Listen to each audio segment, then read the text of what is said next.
This city, burned to the ground over a century ago, has risen as something new, always making and remaking its own story. Built from the ground up, the spirit of battle is in our bones. Before he built the most dominant team to ever play in the Southwestern Athletic Conference, W.C. Gordon created a timeless symbol. 6 lines, 3 bold letters, a hand-drawn sketch on the back of a napkin thrust into history. As bold as our city and as mighty as the river that shapes our state, the block insignia is inextricable from our storied legacy.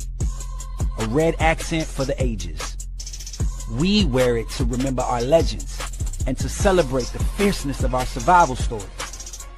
His team won 28 straight SWAC games and captured 8 SWAC championships in a single decade. No team has had an era more dominant. No team won as consistently as the MAC of the SWAC. The red of battle is in our bones, not just in contest with our most heated rivals, but for the martyrs of our yard and for the Jacksonians who marched against fear to topple Mississippi's tallest ghosts. The red was worn by our greatest teams and raised as the banner for JSU. For the champions on the diamond and the gridiron, on the courts and the lanes, blue and white will always be our true colors. Gordon Red is an accent for the ages.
the field. We bring the energy. Ready to go.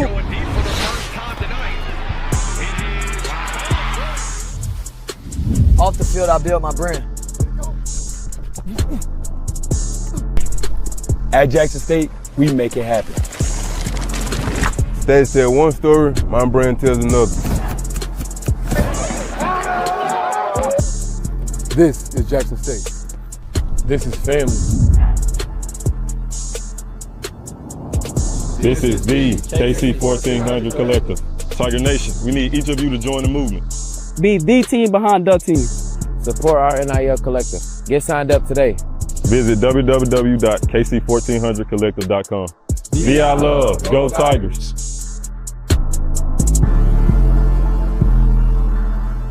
We are trying to build a program for the next 10 to 12 years. It's not something that's overnight. We understand that the NIL and collective stuff has its role, it plays in it, but we are on the forefront of FCS football and attacking the NIL, attacking the collective. We got a very nice payroll at Jackson State, believe it or not.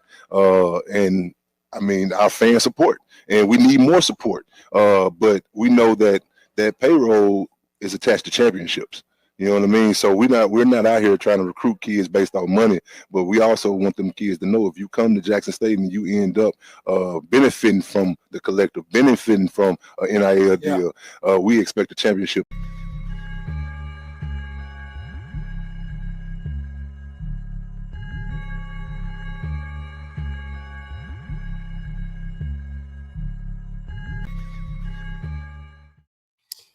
What's up, everybody? What it do, what it do, what it do, what it do? It is game week, Wednesday. Y'all see what I'm rocking? Sweet, man. Sweetness. Yeah. We talking football tonight, y'all. I'm gonna welcome my brother Derek Fleming up from the Uproar Radio podcast.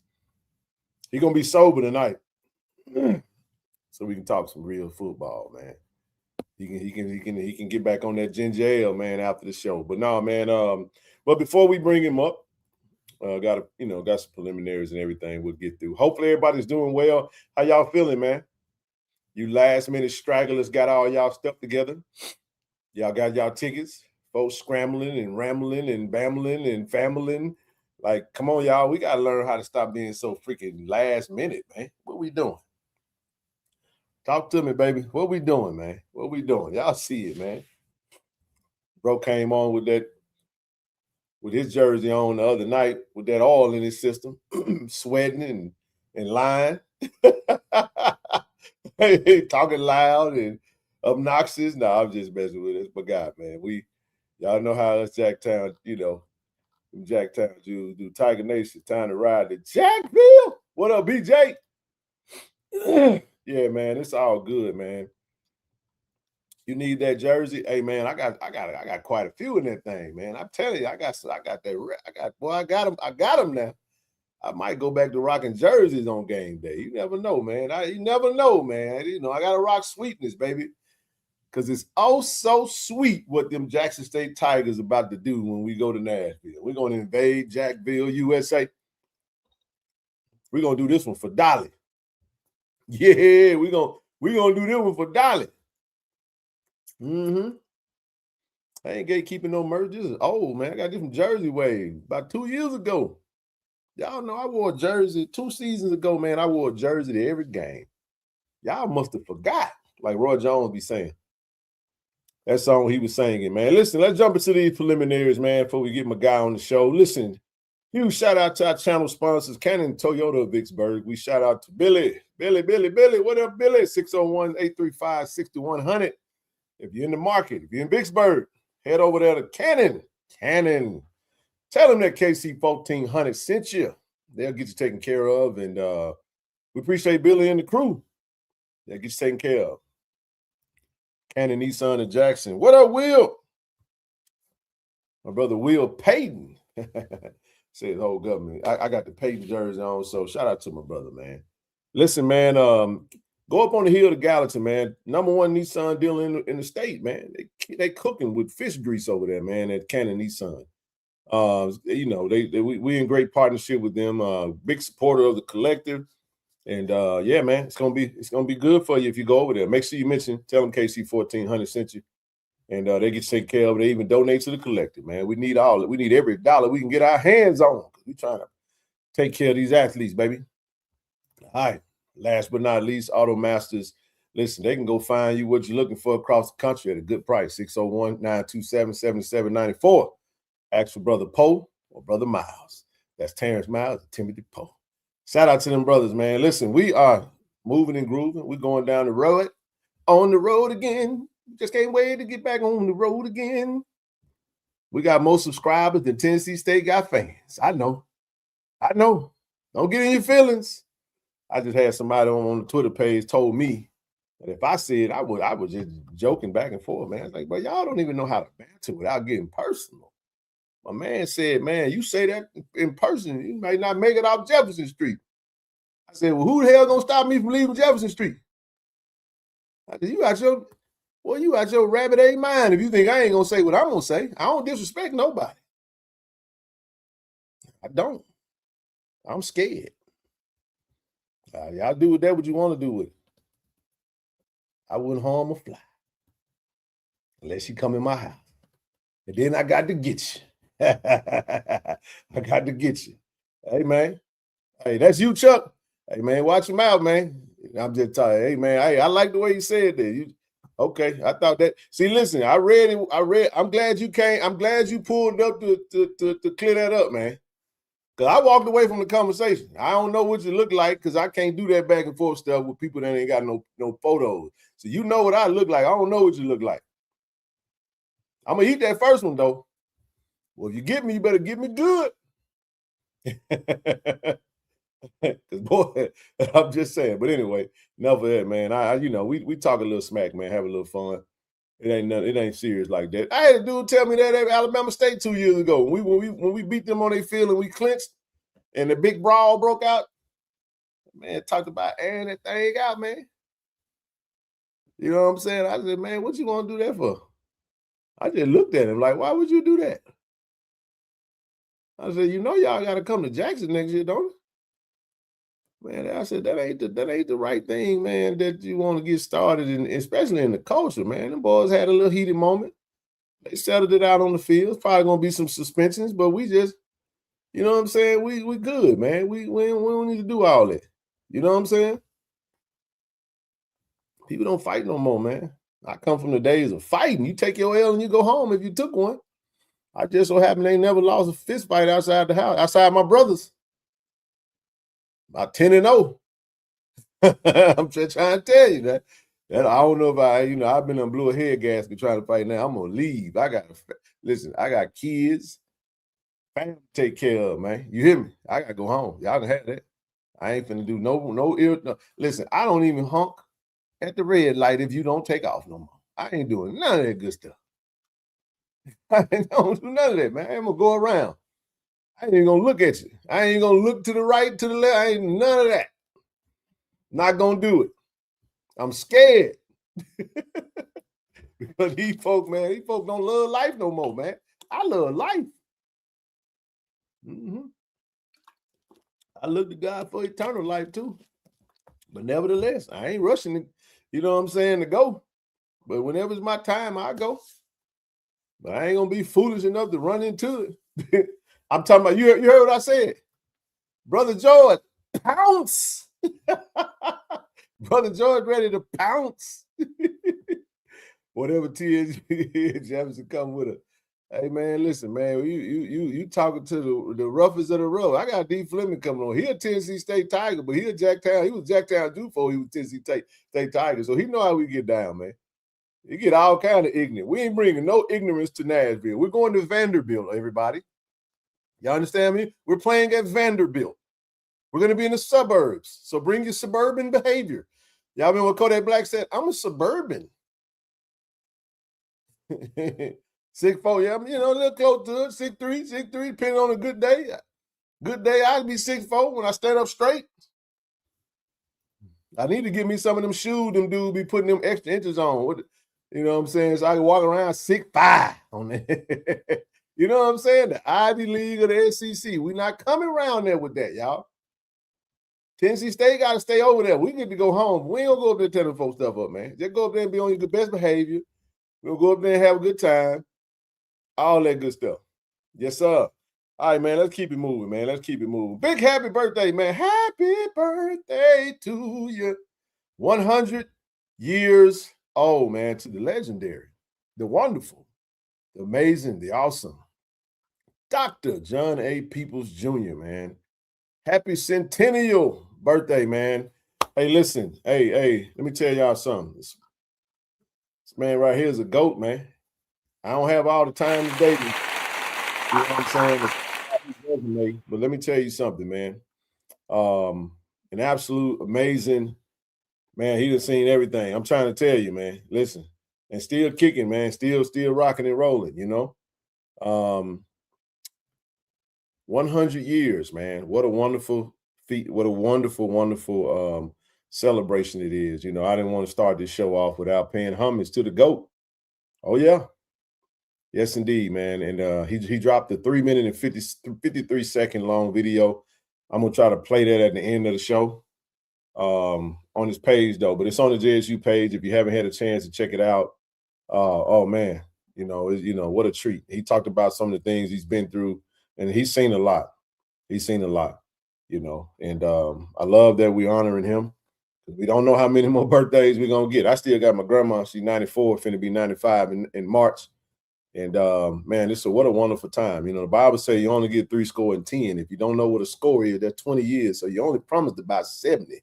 And if you're lucky, you get to 80. So once you get in them ages, man, and really get to live beyond those days, man, and you know, it's an absolute blessing, man, to be still here and still be able to read. He was reading his message and still have all your faculties and all that good stuff, man. Yes, sir. Jackson College, man. Absolutely. Just wanted to kick us off right there. I see D Flim. I see you back there. Hang tight, brother. I'll have you up here in just a minute.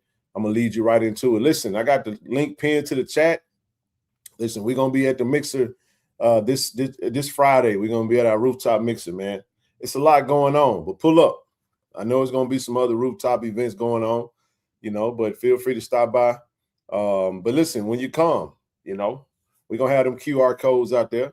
It is going to be a fundraiser. So if you can donate.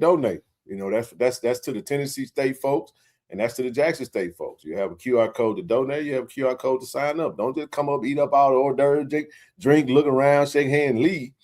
Put something on it. We ain't charging you nothing at the door. No cover. Hey, my man. Hey, listen. Say picked up 3 of them things. But listen, we're going to revive the roar. Make sure you go to the website, scroll down, click that link. You can also support this great initiatives, community impact initiative for men's basketball. He just talked about picking up 3 bottles at Cat Head. We got that I would say Greenwood. We don't have Greenwood at Cat Head. we have that bourbon whiskey, man. That's what D Fleming was on Monday night, man. He was drinking that bourbon. I see you. Yeah, you was. I'll be right back. Are you drinking that bourbon? Hey, give me a second. I'll be right back. Is that a tea hat, bro? That's Tennessee State? Absolutely, man. It's exclusive. Hey, man, you know what? All I'm gonna say is before I bring you back up, hey man, good job putting the T on there. I was telling A-Rod when he left us, man, that you know that ugly Texas Southern hat he had on. They should have had a T or something on that. But I'll be right back. Give me just a second. All right. Hey man, y'all go get your whiskey, man. Go get your whiskey. He said, no, it's not. Like a little thick. You got that thick tea. You got that skinny J. You know what I'm saying? No, I'm just messing with you. But no, man, go by Cat Head. Listen, I don't know how many bottles left. We probably got 100 bottles. Once they're gone, they're gone. Go get your whiskey, man. Pull up over there and get it. Go get it. Go get it. Go get it. Don't forget, we got the Tiger Strike Classic coming up. Boombox Classic weekend for Coach Trey Johnson. Definitely support. We'll keep pushing that. Sonic Boom dropped their schedule. Big thing about the Sonic Boom, they will be at the Labor Day Classic the following weekend. So that Sunday after the Edward Waters game, if you're planning on going, if you're interested in who's going to be sitting by what, you got Bethune-Cookman to the right, you got Southern and Alcorn to the left. It's going to be a great time. So you got what? Tuskegee, Grambling. They look like Talladega. Ooh, I don't know who that is right there. Is that Talladega? I would assume that's Talladega. You got Alcorn, Southern, Jack State, Bethune-Cookman, Mississippi Valley, Langston, UAPB. It's going to be pretty good stuff, man. Going to be pretty good stuff. One more thing about the Boom, and we bring Flim back up. Listen, shout out to the Sonic Boom of the South. Just breaking news. not breaking news. The news reported that Zaxby's partnered with Jack State Sonic Boom on the South. I mean, that's pretty awesome. Not sure what the article breaks it down. Go check it out if you haven't already. We'll definitely extract some information from that. Man, they had to sit us next to Southern. That's the real battle, man. All the other folks on there, nobody. Let me not go there. All right. Anyway, listen, man. If you're interested in where the SWAC championship games are gonna be, real quick, cross country is gonna be in Tallahassee. That's gonna be what the hell is that? COT. I'm gonna assume that I don't know what that is. What that October? They supposed to be October. They got the O and the C backwards. They got COT 27. Okay, women's bowling is going to be in March. It's going to be in Arlington, Texas. Women's soccer is going to be in Prairie View this year. Golf is going to be in Mobile, Alabama. Volleyball is going to be at Alabama State. Tennis is going to be in New Orleans, Louisiana. Football to be determined. It'll be whoever has the best record and wins the SWAC, has the best record in the SWAC. They're going to host. Just put Jackson State on there, man. We're gonna host the SWAC championship again this year. Outdoor track and field, Huntsville, Alabama. Indoor track and field, Birmingham. Softball, we're going back to Gulfport, Mississippi. Basketball, of course, Atlanta. And then baseball is going to be in Birmingham. All right, man. I'm going to go ahead and bring my good brother back up. How you doing tonight, bro?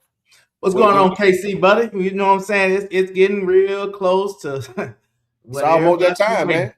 Yes, hey, sir. Man, next time we come up on the screen after the night, man, it's going to be game day, baby. It's going to be game day. We're going to be predicting our scores and all that good stuff. But before we get started, man, welcome back to the show, man. Appreciate you, man. Love the work y'all doing. Shout out to the squad, Reno and Coach, all them cats, man. Salute to them. Appreciate you for coming up, man. We one of the things that my dear brother and rest in peace to I miss him dearly every day, man. D. Corey C. Every football season, man, every week, he would dedicate that Wednesday, the week prior, or whatever day. He would always meet with the opposing team, man, someone in the media from their side, man, to bring them on up and talk about their team, man. And that's one of the things we want to do. I'm not going to try to be an expert at Tennessee State. You've been out there. And again, at this point, it don't make no difference. You know what I mean? We're going to talk all about it. You talk about your team. I talk about my team or our teams, and we'll talk this game through, man, and try to break it down. Because, D, this one of the toughest matchups you can really have, which is the first game of the season, and there's a lot of turnover on both sides. You know what I mean? You kind of don't know. You gotta, coaches have a indelible task, man, to try to go in and break stuff down. But before we get to that, we're gonna finish up talking about the game we brought you on. I wanted to make sure I put this schedule up here because, man, to have Jack State, Tennessee State on. It's going to be, I would say, Jack State, Tennessee State, Southern, Alabama State, Alabama A&M, Howard. Those are going to be your marquee matchups right there. Those are going to be your marquee matchups. Oh, and Texas Southern, North Carolina Central. Man, what a action-packed, Saturday is going to be. What's cool about being in the SWAC, I know you guys in the OVC, what's cool about being in the SWAC, man, is that, listen, tomorrow we get some football, bro. We got Mississippi Valley State heading down to Thibodaux, Louisiana to take on Nickel State. Boy, I can't wait to watch that one, D. What you thinking, man? What you feel? Yeah, man, we can't wait for football. You know what I'm saying? It's here. And just want to kind of, back up a little bit. Hey, we want to appreciate, everything you guys do. We talked about it on our show, how, the 1400 Collective, your fallen soldier who kind of started the situation, and you're carrying the tradition. Man, it's given us the life to try to make uproar happen. You know what I'm saying? Yeah. You guys with a blueprint. So we're grateful for that. And then, of course, we got to talk about Monday night. You have to hit the bully in the mouth. You got to troll. You know what I'm saying? You guys are very confident. All day long. Yeah, you guys are very confident coming to the Nashville. Listen, this is Nashville, Cashville. And listen, it's not sweet up here. You know what I'm saying? So I had to do a little something. You know what I'm saying? And all my folks was like, hey, Flim, you being Flim. So if you see me Saturday, after 12 o'clock, I'm going to be at the day party at Vibes. You know what I mean? Kicking it, because we ain't doing no tailgate. And I'm going to get out of there about 4:35. I'm going to walk into the parking lot. Got some folks here from Jackson. Got some folks here from Denver. You know what I mean? But at 6 o'clock, I'm going to be in the stadium. And it's it's time to play some football. Hey, I don't know who this dude is right here. You make sure I find him, man. I want to meet him come Saturday. I'm going to tell him what I told him online. When we get done doing what we're going to do to you, I'm going to walk up to you, look in your eyeballs and say, boy, didn't I tell you? Didn't I tell you? Yeah. Oh, no, yeah. But, man, it's going to be a hell of a fight, man. I think it's going to be a heck of a matchup. I think when it comes to rivalries, man, a lot goes out the window when it's rivalries. It comes down to who can handle the pressure of the moment. Now, I'm going to say this from the onset. I don't know the makeup of our team just yet. Just like you don't know the makeup of you guys' team. We don't know. What happens when our team get punched in the mouth? What happens when our team faces adversity? What happens? You know what I'm saying? When things don't seem to go your way. That's the thing that I'm more so curious and excited to learn about this team. I think we got the pieces. I think we got the athletes. I think we got the coaching, the system. We got all that good stuff. But when it comes down to, X's and O's inside that game, it ain't going to be no whistles and back to the side and redos. It's going to be live game action. And that's the thing that I think everybody been kind of chomping at the bit to get to. But it's awesome, man. I'll talk through a couple of these games real quick. And then the next, we're going to move right into the Tennessee State-Jack State game. Tomorrow night, man, like I said, 6 p.m. Central Standard Time on ESPN+. You got Nicholls State taking on Mississippi Valley. Very interesting game because it's college football. Man, D, I don't know about you, man. I've been so I had an insatiable appetite last year for HBCU football. I think it was just a great time to consume it. I think the product is pretty good. I think the media is there. The interest is there. And man, it's been fun. I lost all the other stuff. I lost them other schools. I used to watch some of these other teams and pretty religiously, man. And I couldn't tell you, I don't even know their rosters. I've been slipping, but I know like who's playing for who in HBCU football by week 3, I would say. I pretty much know everybody's team and who's who, and it's just an interesting time, man. So the matchups for this weekend, man, I don't have the times, but the SWAC put the schedule out. Hey, they do have the times, right? I'm sorry. First game up on Saturday, man, it's going to be this new Birmingham Classic. You got non-conference, in-conference foe. You got Marshall Faulk taking on, coaching his first head coaching game, his first college game as a head coach for Southern, taking on. It's going to be on ESPNU. So what a heck of a platform they get to be on, man. Alabama State taking on Southern is going to be in Birmingham. And then you got some D2 games. You got Alcorn taking on Miles at 6 p.m. on SWAC TV. Grambling taking on Clark Atlanta on SWAC TV. You got FAMU taking on Albany State, 6 p.m. on SWAC TV. And then on HBCU Go, you got Texas Southern taking on North Carolina Central, 6 p.m. I think Texas Southern is the home team. They hosting. Then you got UAPB taking on Morehouse at 6 p.m. And then on ABC, man, you got the MEAC SWAC Challenge, a game that we will be playing in 2028 versus Norfolk State coming up in 2 seasons. On ABC, you got Howard, Coach Ted White, alum, former quarterback, be his first time coaching and leading his alma mater versus the Alabama A&M Bulldog, and who y'all play too.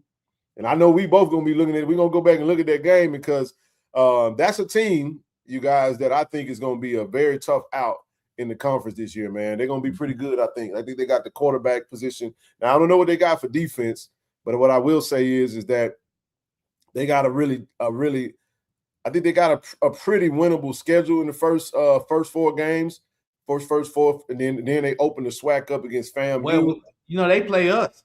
They do play you guys, but we'll know how to look at that game after we play each other first. Right now, we don't really know just yet. So we kind of get to see who's who. You know what I'm saying? They open up the SWAC season against FAMU in Tallahassee. Then we go to the Orange, not the Orange Blossom Classic, the Gulf Coast Challenge down in Mobile. And then another game I'm definitely going to be paying attention to. It's going to be Prairie View versus Tarleton State. They're going to Stevensonville. Big underdog in that game, but Prairie View, and don't tell Coach Jackson that he feel like they're going to go up there and upset Tarleton State. Well, he wouldn't even say upset, beat Tarleton State. But we'll see how that goes. The game that we here to talk about, 7:30 p.m. kickoff, man. First Bank Stadium, Vanderbilt. Absolutely. Nashville, Tennessee. Home of Dolly Parton. Rest in peace, Dolly. We're going to – hey, hi, man, listen, man. I know the city going to be buzzing this weekend. They already buzzing. They already buzzing because of the Hey, John A. Merritt Classic. I talk about a perfect storm, and I've been involved with several in my life, and I've been telling folks this is a perfect storm. Now, of course, we didn't foresee, our beloved Dolly Parton. We love Dolly Parton. She gave books to every child in the state of Tennessee, all the way up to they were 5 years old. You got a book in the mail every month. You know what I'm saying? She was a phenomenal person, and it is what it is, And so, there's been a couple of other things we won't discuss that has happened, you know what I'm saying? As well. But, as I'm telling people, this is a different situation for Jackson State. Okay? This is a different situation. Only because, it's several things. John Merritt Classic, John Merritt, I love, you know what I'm saying, what he did for Jackson State, what he did for Tennessee State. Right. Us not playing in a few years, you know what I mean? Yep. You guys having, tremendous success over the last, since COVID, you guys have been probably the most winning HBCU or program. Number 5 in FCS in wins. Yeah, absolutely. You know what I'm saying? Phenomenal run. I'm applauding. But this is a different task to come to Nashville. Okay. Historically, it has not been good for Jackson State in Nashville. And last year, Coach Barlow, came in late, called buddies, called friends, called Greg Williams, Super Bowl champion, to just come in and just coach the defense with kids he didn't know, kids he didn't recruit. Coach Shannon Bo Harris, head coach of the UFL Defenders alum, came in and did what he could do. Coach Toriana Morgan, who is the assistant coach at FAMU right now, came in. These guys just came into Nashville, and we played football. We went 2-10. We went 2-1 versus HBCUs. Had Alabama A&M beat. We had Alabama A&M beat last year, and they stuck up and won at the end of the game. So that being said, nobody want to hear about you losing 10 games. Nobody cares. Right. All I'm saying is this. We know what it is, okay? We are a wounded bunch, from leadership to a bad season to, everything you can think about. The state of Tennessee not giving us money, underfunding us, like all kind of stuff. And on Saturday, you know what I'm saying? Somebody got to take all this. And unfortunately, it's Jackson State. Well, we take your punch, man. We'll take it. You know what I'm saying? And the difference is the ability to take a punch and get one back. You see, you know how you watch that slapping competition? Oh, yeah. I don't know how people sit there and let people fire off on them. I don't get it. Yeah, not my cup of tea. But you know what? You know what's funny about them videos, though, man? Is when you got that joke over there, he get to go first. He haul off and wah! Oh yeah, Joker shake it off and go Oh yeah, that's Jackson State. I mean, Jackson State are the bullies. No. Listen.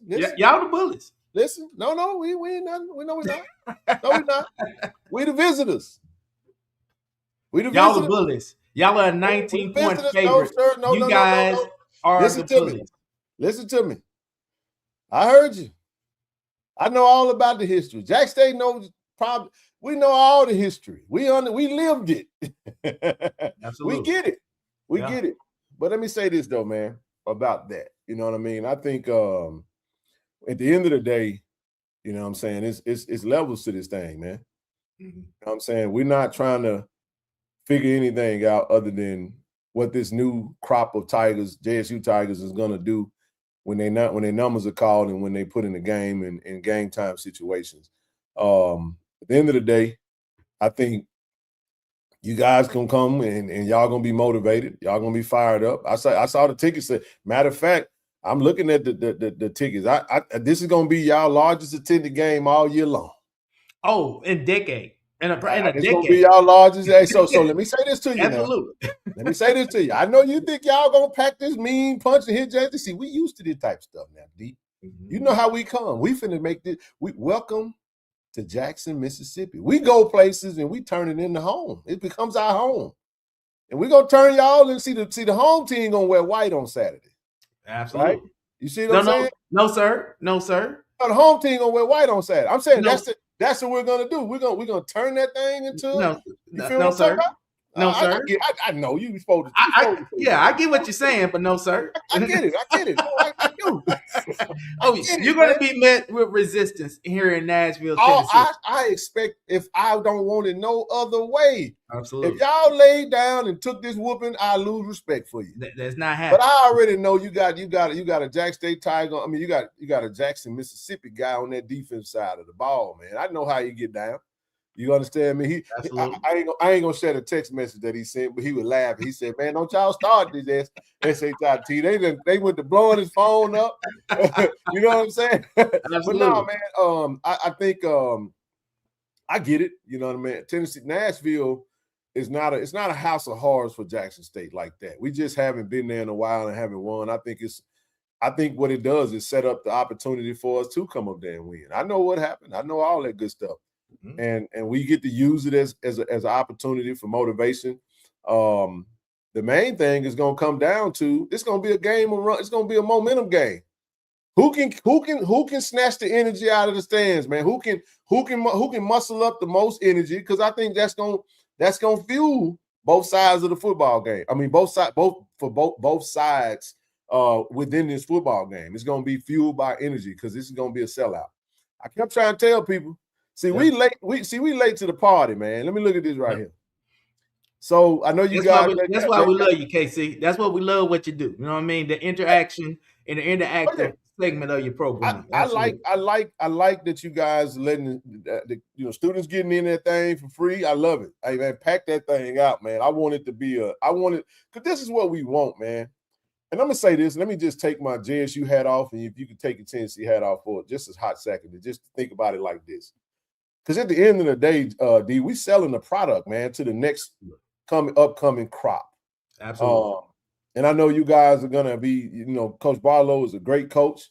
He's won at every level that he's coached at, and but you know how this goes, man. Recruiting is extremely important. Anytime there's an HBCU product that hit the field, man, I want to see it do the best it could possibly do. I don't know how many tickets that is. My estimation is it might be probably 1,000 some tickets, maybe 1,200 left over. That's not a lot of tickets, Jackson State. Now I told you what was gonna happen. See, we are y'all. Let me say this.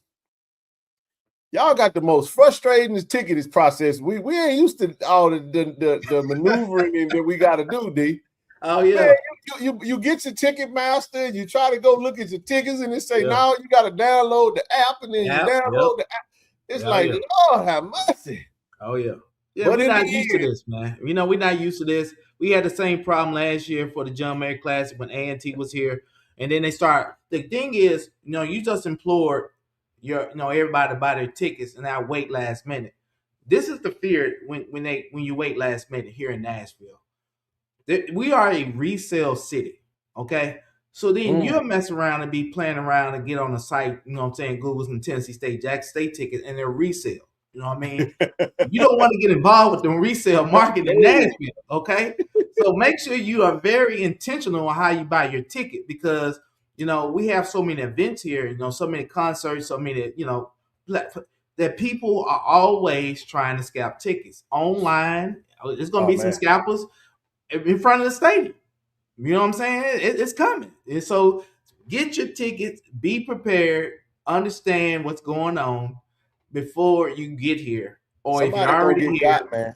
Yeah, you're going to get. I'm going to tell them right now, I got 2 tickets on the home side. If somebody needs 2 tickets on the home side, hit your boy up. Yeah. You know what I'm saying? It was actually donated to me, and I just said, well, if somebody needs them, I'm gonna wait, man, and overcharge one of them Tennessee State fans, the last minute stragglers.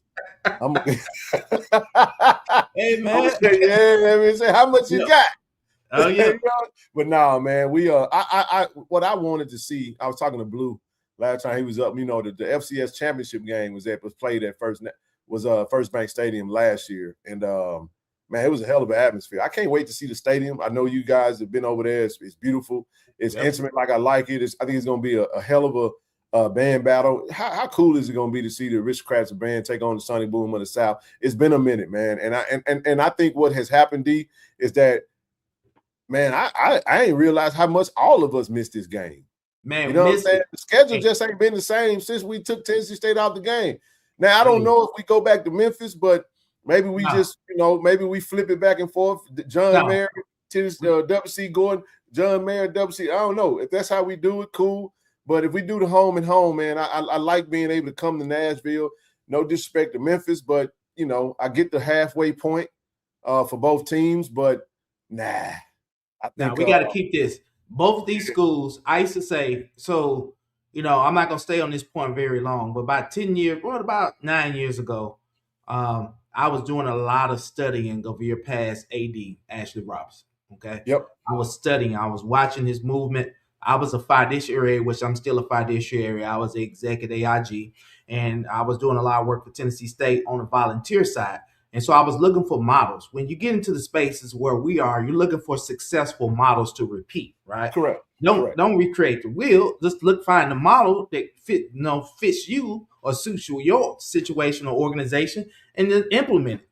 And Ashley Robinson was trying to renegotiate that deal in 2018. Okay, before we signed the next 5, the 2019 to 2024 situation that y'all end up breaking. But Tennessee State, we didn't participate in the renegotiation. So everybody think Prime was the one. Prime just had enough cachet to make it happen. But we were trying to renegotiate that situation way before Prime had showed up. You know what I'm saying? I just so happened to be close to the situation because I was the president of the Tiger Paw, the fundraising arm of Tennessee State football. Yeah. So I'm saying that to say this. This is our opportunity to really fuel and leverage the names of both universities and the greatness to get the monies that we deserve from this platform. Okay. Correct. So we got to take it back to Jackson. You know what I'm saying? We got to bring it back to Nashville unless somebody comes with a real big number, because I sat at the table and came back from Memphis. And I'm like, where the bread at? All the bread was left in Memphis. The hotels, food, buses, you know what I'm saying? So it just wasn't a situation where it catapulted or moved both universities forward. So, we got to keep this thing. Let us make our money this year. We're going to make sure we promote it. Me and you are locked in. We've done Tennessee State is changing and getting some new things in place where we're going to be able to leverage and bring, people, get more people engaged. So, this is a perfect situation. I used to always say Tennessee State and Jackson State could play in my backyard and make more money. And I wasn't playing. You know what I'm saying? It was literally, we got to control our brands. Just like you did with the Soul Bowl, just like you've done with the Boombox Classic. You know what I mean? You guys have, been able to build, grow, and finance your operations because you control your brand and your opponents. So, I would like to see. I mean, and the goal would be, I would love to see Tennessee State come to Jackson as well. We want to make sure that the fans come down, make that 6-hour ride, man. Pull up, come to Jackson. Oh yeah, you know what I'm saying? It can't just be us coming to Nashville. Y'all got to come down there and support as well. And I think it'll be advantageous for both sides as we continue to move forward. Even with the SWAC schedule being an 8-game schedule, Derek. Even when we don't have Southern on their schedule, we still gonna schedule Southern because you just have to play Southern every year, absolutely, regardless of the matter. Grambling too. I mean, Grambling's been a non-conference situation. No doubt, man. And I want to say something too. I saw somebody comment in the chat, man. We got number love and respect for AD Rob, man. We know he moved on to Texas Southern. Right. Jackson guy, he did a great job for 8 years at Jackson State. Left was better than he found us. I understand the sensitivity of it, but let's not go there. I mean, anytime I was just making because we're not going down that road tonight. It's cool. It's cool. I mean, we had, matter of fact, we had a chance to go over there on Monday and kind of bid him farewell, and it was a great time. I know it was a tough decision for him, but whatever. We wish him nothing but the best. Mm-hmm. It is onward and upward. I think if people can see the movements and things that's kind of happened right now as he's departed, you know what I mean? They would be extremely excited about some of the things that's happening right now at the university from an athletic standpoint. The president is all in, giving our interim AD nothing but all the support, you know what I mean, that she could get. And we're excited about what's next for Jackson State. So you're right in that regard, but it ain't no hard feelings. Jackson State Texas Southern ain't Jack State, but we ain't coming to talk about that. It's that other TSU we got to get on their next tonight. You know what I'm saying? Hey, but listen. Go to the BigJohnMerrittClassic.com and get your tickets. I ain't got to tell you to get your tickets now because I done got rid of my last. I got 2 left. They on the home side. If you want them, hit me up. KC-1400 Media Group at gmail.com. I can get them over to you. So this is what's left, KC? I mean, the blue is what's left? This is what's left. Woo. Now, this ain't got the north and south end zone. You know, them premium seats going to be full anyway. You know, they trust me. Them suites going to be full. That's where the food at. But nevertheless, there you go. Thank you, TJ. This has been it. JSU just needs to make the right hire, focus on improvement of facilities, which is definitely a big focus right now. We'll talk about that another time because we got some things that's happening and you can't be there. Oh man, that's tough. Yeah, it's gonna be a great environment. Shout out to you guys, man, for pulling up. I think I put the comment out there. I said Jack State does a really good job of making other HBCUs like they school for at least a weekend. You know what I'm saying? Absolutely, man. Hey, I ain't crazy. You know what I'm saying? KC. Hey, since January, I've been leveraging Jackson State content because you guys are the best right now. It's y'all undefeated. And the only way you can get better is by recognizing who's better.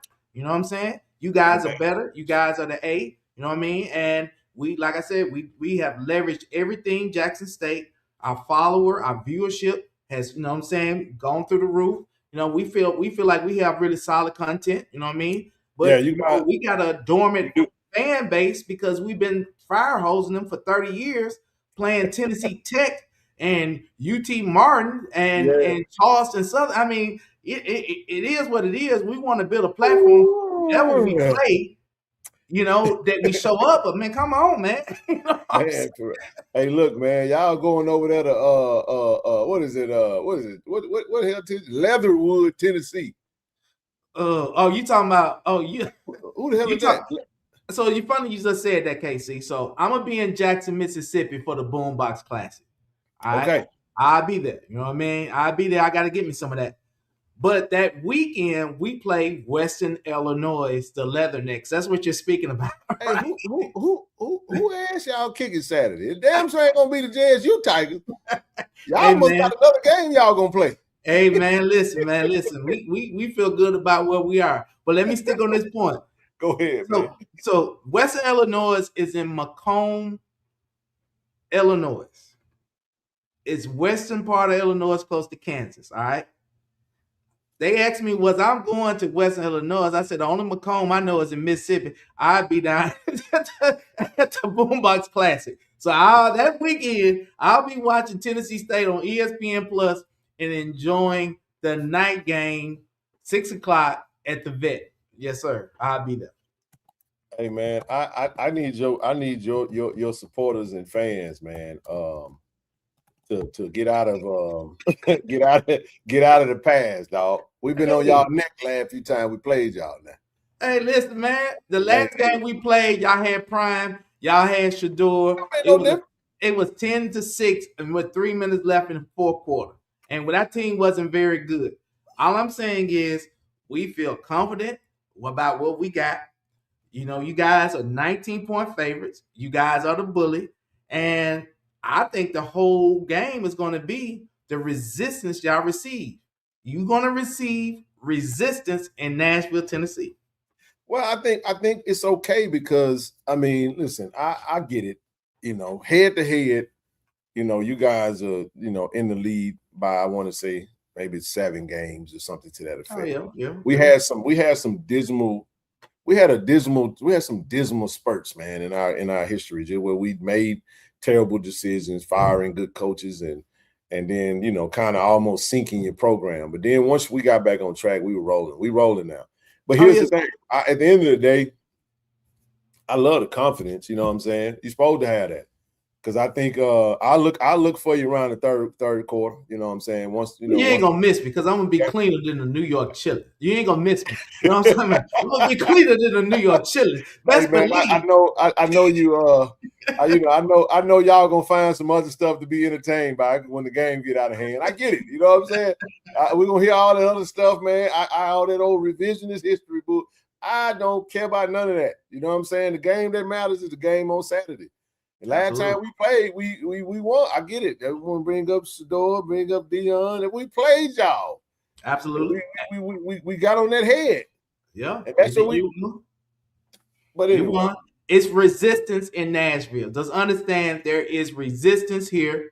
And well, I mean, when you get a 19-point favorite, I mean, you get 3 points. It actually dropped to 16. Oh, absolutely, it's gonna drop. It's gonna keep dropping. I dropped to 16. You know why? People feel like they can make a few dollars off of it. Because it ain't gonna be sweet in Nashville. I'm telling you. For y'all, it's not gonna be. I'm telling y'all. It ain't gonna happen. So let's get to these rosters. Let's get to these rosters, KC. Let's get to these rosters. All right, you go first then. Talk to me. Tell us why Jackson State, it ain't going to be sweet with Jackson State. Jackson State football versus Tennessee State football. Yeah. Talk to me. You've been out there. You've been to the practices. You've seen how they get down. You've seen how they coming. Absolutely. It's your time. The flow is yours, baby. It's yours.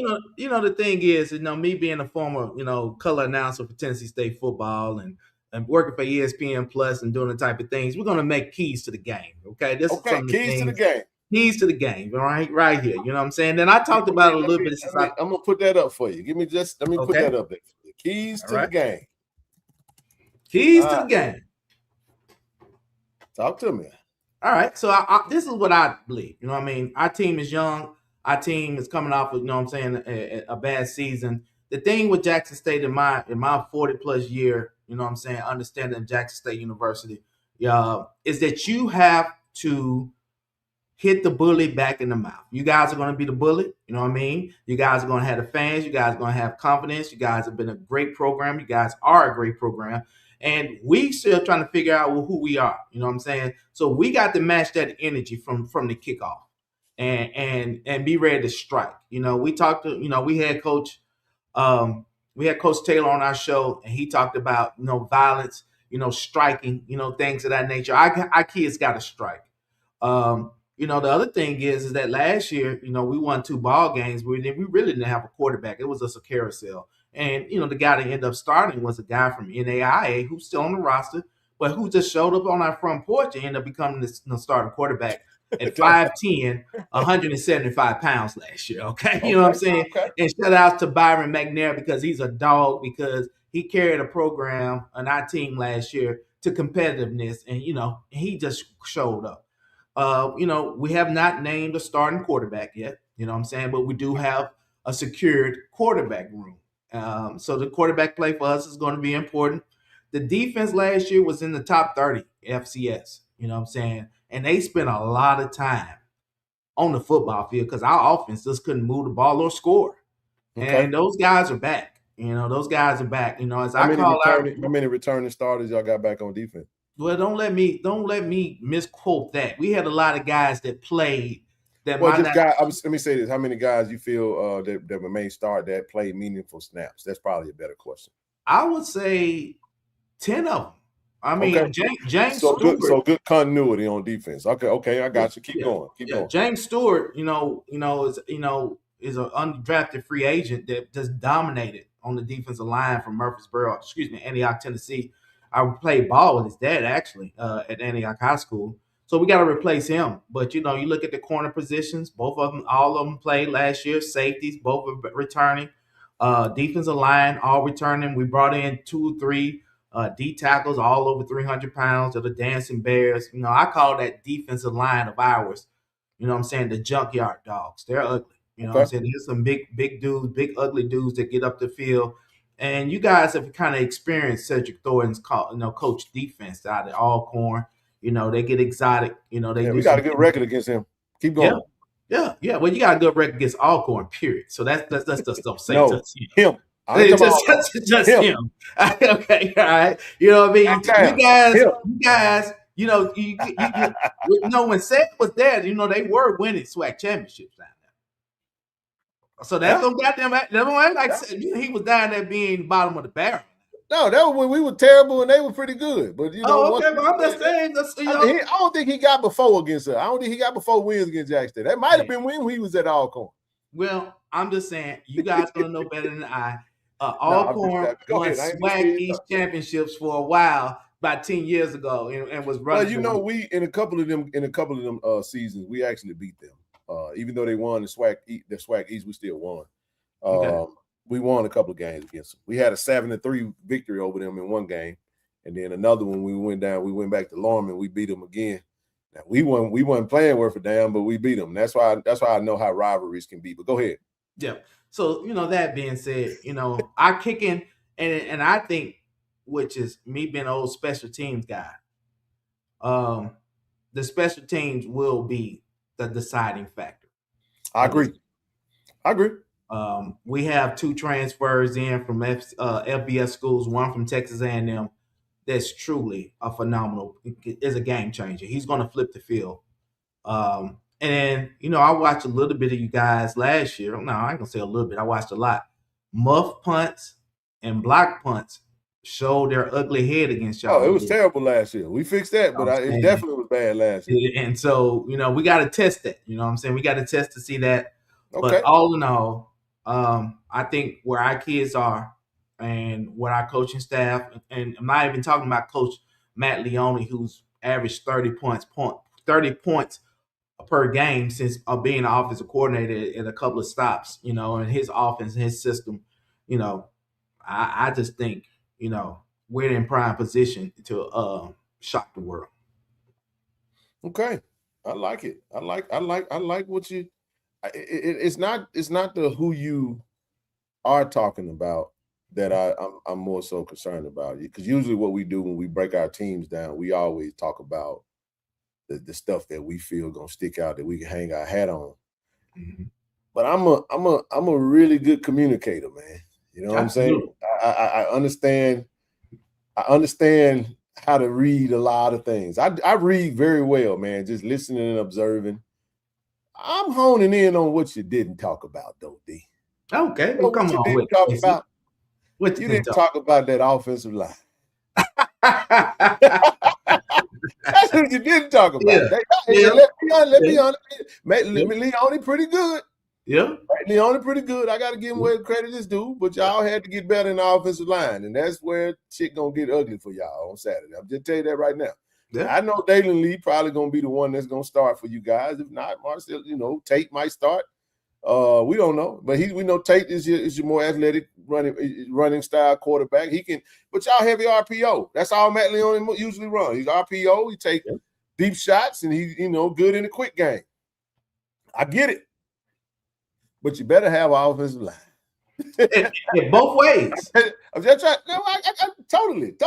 Both ways, because I think this is my rebuttal. We're in the court of law. I'm gonna stick you where you didn't go. That's what I'm trying to tell you. Right. I'm gonna hit you where you didn't go. You know what I'm saying? If you got a weak stomach area, I'm gonna king him for you. Hit you right in the gut. I'm gonna go away and hurt it. But no, man. And I think it's gonna come down to, like I said, this football game is gonna start in the second quarter to me, because I think the adrenaline is gonna be so high that when I say keys to our game, it's going to come down. The team that turns the ball over the less is going to give themselves the best chance to win. Because what cannot happen, you can't get caught up in the moment. You can't get caught up in the lights. You can't get caught up in the noise. And you have to protect the football. Turnovers are major equalizers in these games, man.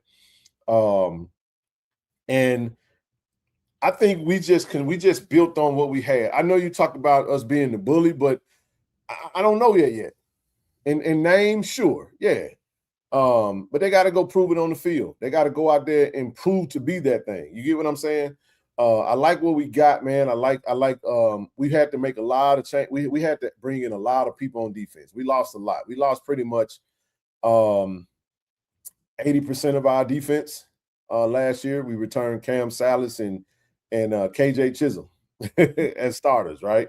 Wow. And I think bringing back Kamari Rogers, bringing back some guys that played some minutes for us that weren't starters. Outside of that, that's it. So you're going to look at a revamped defense that I think is much more fast, physical. Jaquan, what it do, man? They go, hey, man, they gonna want our old lineman right there. What it do, Big J? J Mac, what's up, baby? As one of y'all players? Yeah, man. That's one Awesome. offensive lineman, right? That's what it's all about, man. You know, we sit up here and do all these things and have a good time. But man, Oh, ain't yeah. nothing like highlighting these student athletes, bro. Hey, that's. I mean, I'm glad you said that. That's what we do, man. He's also not only Jaquan, one of our offensive linemen that transferred in from Mississippi State. He's one of our brand ambassadors, man. He's a KC-1400 brand ambassador, man, and we're blessed to be able to support our guys, man. That's one of the reasons why I'm excited. Let me plug you guys real quick. You know what I'm saying? The 1912 Sports Group. I talked to James today, Brother Wade, nailing down some things for the mixer on Friday night. Make sure you guys pull up to the mixer, man. Hey, listen, it's going down, man. It's going down over in Jacksonville, Tennessee. You know what I'm saying? Okay. Hey, say that to you, D. You in Jacktown. You from Jackson, baby. You know how this go. And when I see Coach Thornton, I'm gonna say, welcome to Jackson, Mississippi, Coach. Yeah. Oh, yeah. I don't think but y'all did that. It's all cool. No, it's all love. He got to look. Hey, I can read. I'm gonna read. You know what? I wasn't gonna do this, but I'm gonna read it now anyway. Good Coach know we was on it. We on his neck now. I'm gonna tell you. Oh yeah, y'all gonna get up off my coach. I said it on the show. You know what I'm saying? Hey, and let me tell you something. Yesterday, Coach Taylor. Coach said, "Hey man, y'all done started that shit already, man. Today's just Tuesday. I woke up this morning. He said I spent 90 minutes trying to find my phone, a damn phone, and I pick it up. It's because my guy called me talking smack, talking SHIT. Man, y'all leave me alone. Hell, remember I am from Jacktown. Y'all gonna wake up Friday morning, all the motors are pulled from the buses and the spreader van. Hey, but nah, man, it's all love. It's coming. But like I said, we spent time with Coach TC Taylor last Thursday. A total class act. I spoke with him, and the show was basically just me and him. As the other fellas, what I'm saying, just kind of allowed me to spend some time with him. And you can't do nothing but like and respect Coach TC Taylor. Oh, no doubt, man. He got it out the mud. But you got to respect Coach Thornton, too. You know what I'm saying? I mean, listen, man. Coach Thornton and Coach Barlow. The guys that from the crib there get more. Y'all gonna get it more, bro. Because we homeboys. You see what I'm saying? Yeah. Now I don't know these other folks. These folks from Nashville and from Knoxville and Chattanooga and all these other parts of the I gotta be careful how I talk to them. It might be from Memphis, it might be from West Memphis, Arkansas. You know what I'm saying? Yeah. I don't know where they from. But see them Jacktown guys. It's like this barbershop talk, baby. You finna get it. You know what I'm saying? Because get what I know. And let me tell you something. So don't sit up here and try to act modest to me, Derek, because you know what you're going to do. You're going to be full of that on Saturday night. And if you just so happen to get what you want, you ain't going to let up. You're going to be unbearable. So you're going to get it on the front end for me. You must don't understand. That's when it starts tomorrow night. You know what I'm saying? I'm going to be unbearable tomorrow. Listen to me. I know when you're right. I'm going to start with you. I'm just trying to tell you. Nah, I'm gonna wait till Friday though. I'm gonna wait till Friday night. Yeah, I'm gonna be chill though. I gotta be tight, man. And listen, the weather gonna be perfect. It's perfect football weather. I think it's gonna get low of 68. So the game don't kick off at 7:30. So it's gonna be real good weather, man. I think it's a high of 93.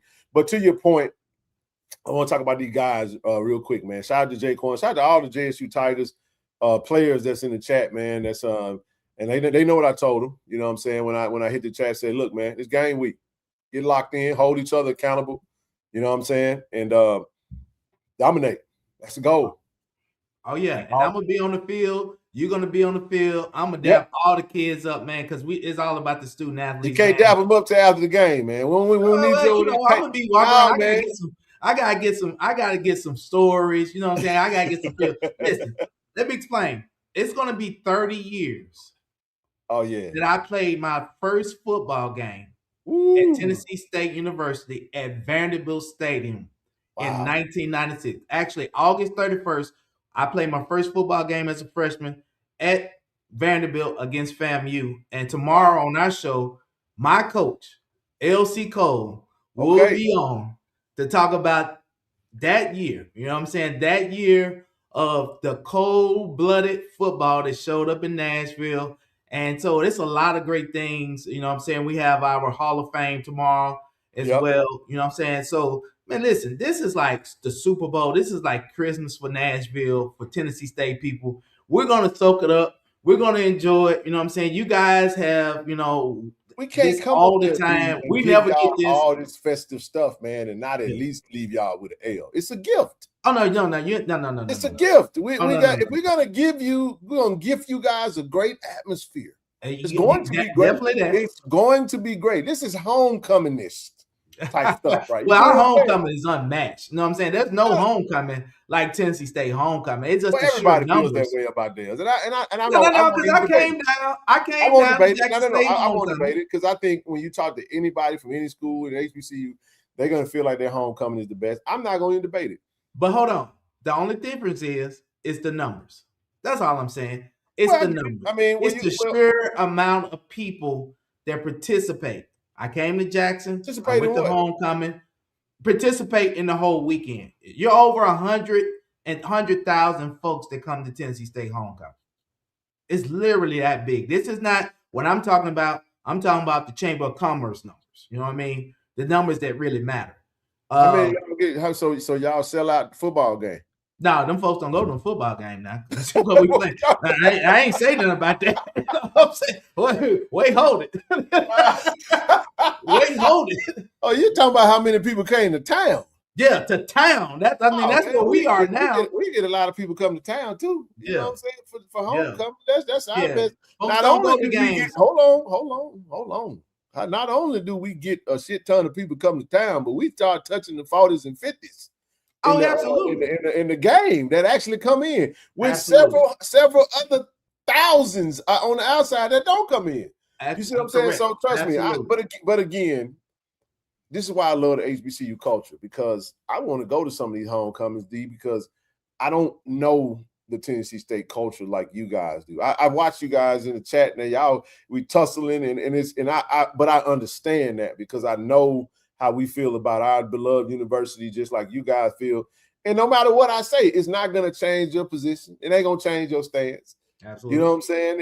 And that's just how it's going to go, But anyway, back to the football game, man. You guys got everybody 0-0. Everybody 0-0. You know what I'm saying? So I see how you selling that this what do you call it, man? What's the little dude, man? That David and the Goliath story, man. I see how you trying to sell that. You make us the big bully, and y'all got to. I mean, Vegas made that. You know what I'm saying? Vegas made that. Y'all attitude made that. You know what I'm saying? Vegas understands that. See, this is what you're seeing, bro. This is year 4 under Coach TC Taylor in his program, right? And they understand the product that Coach Taylor. He's never had a losing season, and it ain't gonna happen no time soon. It's gonna be another great season for us, like I said. But again, at the end of the day, like you said, special teams. We did have some hiccups. That is absolutely an area where we absolutely had to get better, and not only just coverage, not only just the small detail things, but kicking. I all swag kicker, man, last year, and I love G Baby. He didn't have his best outing. I think he missed double-digit kicks, which is very uncharacteristic, and it just wasn't a good outing for us. It didn't meet the standard. I'll say that. You know what I mean? In certain aspects, but I do feel like everything has been addressed in that regard. But you know how this goes, bro. I know we got some pretty electric guys on the back end that could flip the field, can turn the game on his head. Mr. Swipe, you talking about Mr. Swipe? You got Mr. Rimber. You know what I mean? You got some guys that. I can't say that Rimber is back there like that. I don't know. I can't. Now, what I will say is this: if I even mention who I've seen back there, who I think maybe most of the fans won't know who that person is, I can tell you that right now. I expect a couple of new guys to be back there. It was a battle. It was definitely a battle of amongst about 4 different guys that could get the nod. I don't know, because when I last talked to Coach Jones, he stated that he hadn't decided who was going to get denied. And I'm gonna just be real. I have not seen the final depth chart for Jackson State for this Saturday. I will see it before we actually play the game, but this is that time of the season where I done seen a whole lot. I done seen everything I needed to see. I don't need to know who they're going to decide. I got a really good idea of who it's going to be because I've seen them put the work in. But I think from a standpoint of just, you know what I'm thinking about, D, when it comes to special teams, when they kick the ball off, how well do we cover? Well, we got to cover. No, I was a returner, so you got to catch the ball. That's true. Got to catch the ball. You know what I'm saying? Don't kick it. You know what I'm saying? The ball got to be kicked. But I think we got to kick it that can kick that thing to the other side of the end zone. I like those type of situations. Don't even give you said you guys got an electric returner. Don't even give him a chance to return the ball. Yeah. Don't even give him a chance. You know what I mean? And now it comes into a offense versus defense battle. Just completely take special teams out. Now, if you flip the field and you get into the opposing team's red zone and where you can put some points on the board, by all means, right? But at the same time, I think the reality of it is that it's really going to come down to who can apply pressure to who the most. One of the things I do question, and maybe you can answer this, how do you feel about this team getting up in a big moment like that? I know what you're saying. I know how you're going to feel because your playing days are cemented. You see what I'm saying? But what about this team that you think can this moment be too big for them? How many times have you guys played in front of sellout crowds that's loud and is festive, is rowdy, it's all that good stuff? Because it will be rowdy on both sides. I absolutely know that to be the case. And we have a tendency, you know this, we can come into opposing stadiums and turn that thing into a very much so home-like vibe. So that's the question I want you to answer in relation to your team. You feel like they ready to step up and rise up to that moment? You don't think that'll be too big for them, do you? Well, that's the question. That's one of the questions for Saturday. As I've spent a lot of time at camp, I mean, I'm very excited about the bunch of kids and student athletes that we have. These are a great bunch of, student athletes and kids, man. I mean, I just like spending time with them. Yep. This is a yes, sir, no, sir bunch. They understand that it's me against the world right now. They understand. They see it. You know what I'm saying? A lot of them was here last year, and this is an opportunity to really get on the right foot. Last year we shouldn't have beat A&T, and we did. You know what I'm saying? That's because we just didn't have enough time to really, really, we only had 3.5 weeks to play a game last year. That's basically what we had. So, those guys. Why you guys only had 3.5 weeks? What do you mean by that? By that, it was kids that still showing up. Okay.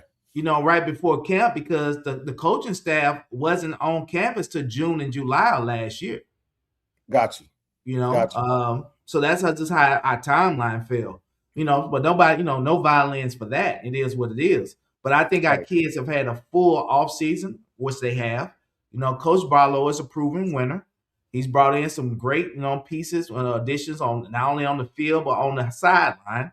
And we got some kids, man. We got some ball players. You know what I'm saying? They can play some football and are ready to play some football. And we are foreign opponents right now. And I talked about that with Coach Taylor. We hadn't seen each other in several years. So 4 years. We don't know who we playing. You know what I'm saying? We don't, every year we knew what type of intensity level and what it was to play Jackson State. Neither team knows what it feels like to play against each other. And what I'm thinking to myself and me as a Tennessee State supporter is that the Grambling situation has been a struggle. You know what I'm saying? Grambling plays y'all. They've been a thorn. Historically, Tennessee State's been a thorn. And then I keep going back to that Prairie View A&M game. Right? What about that game? I keep going to that game where they just stifled y'all enough to hang around. And then they made a couple of plays. And that's what you got to do when you're playing an opponent like Jackson State. It's almost like the theory in a boxing analogy is what Ali did, with Foreman. You know what I'm saying? You got to figure out, you got to stick and move. You got to find a window and you got to strike. it's a small margin for us to win this game. It ain't a big margin. It's a small margin. We got to execute it. We got to thread the needle. All right. But the needle's there. The needle's there. So that's what you got to do. You know what I'm saying? This team, Jackson State, has been phenomenal the last since COVID. Since COVID, after COVID, you guys have been on a tear. So you have a lot of momentum. There's a lot of new pieces on the team. You got some familiar pieces on the team with Gay and Meadows and Villanueva. We know those people. They was here in Nashville. We know them. Okay. And are you sure they all starting? Well, I don't know. I don't know. No, they're on the team. I know. You know what I'm saying? They're on the team. I think Villanueva got some pretty significant time at center last year for you guys. Michael Gay is a dog. It's not Villanueva. It's Wild Buena. Okay, excuse me. Wild Buena. Yep. Okay.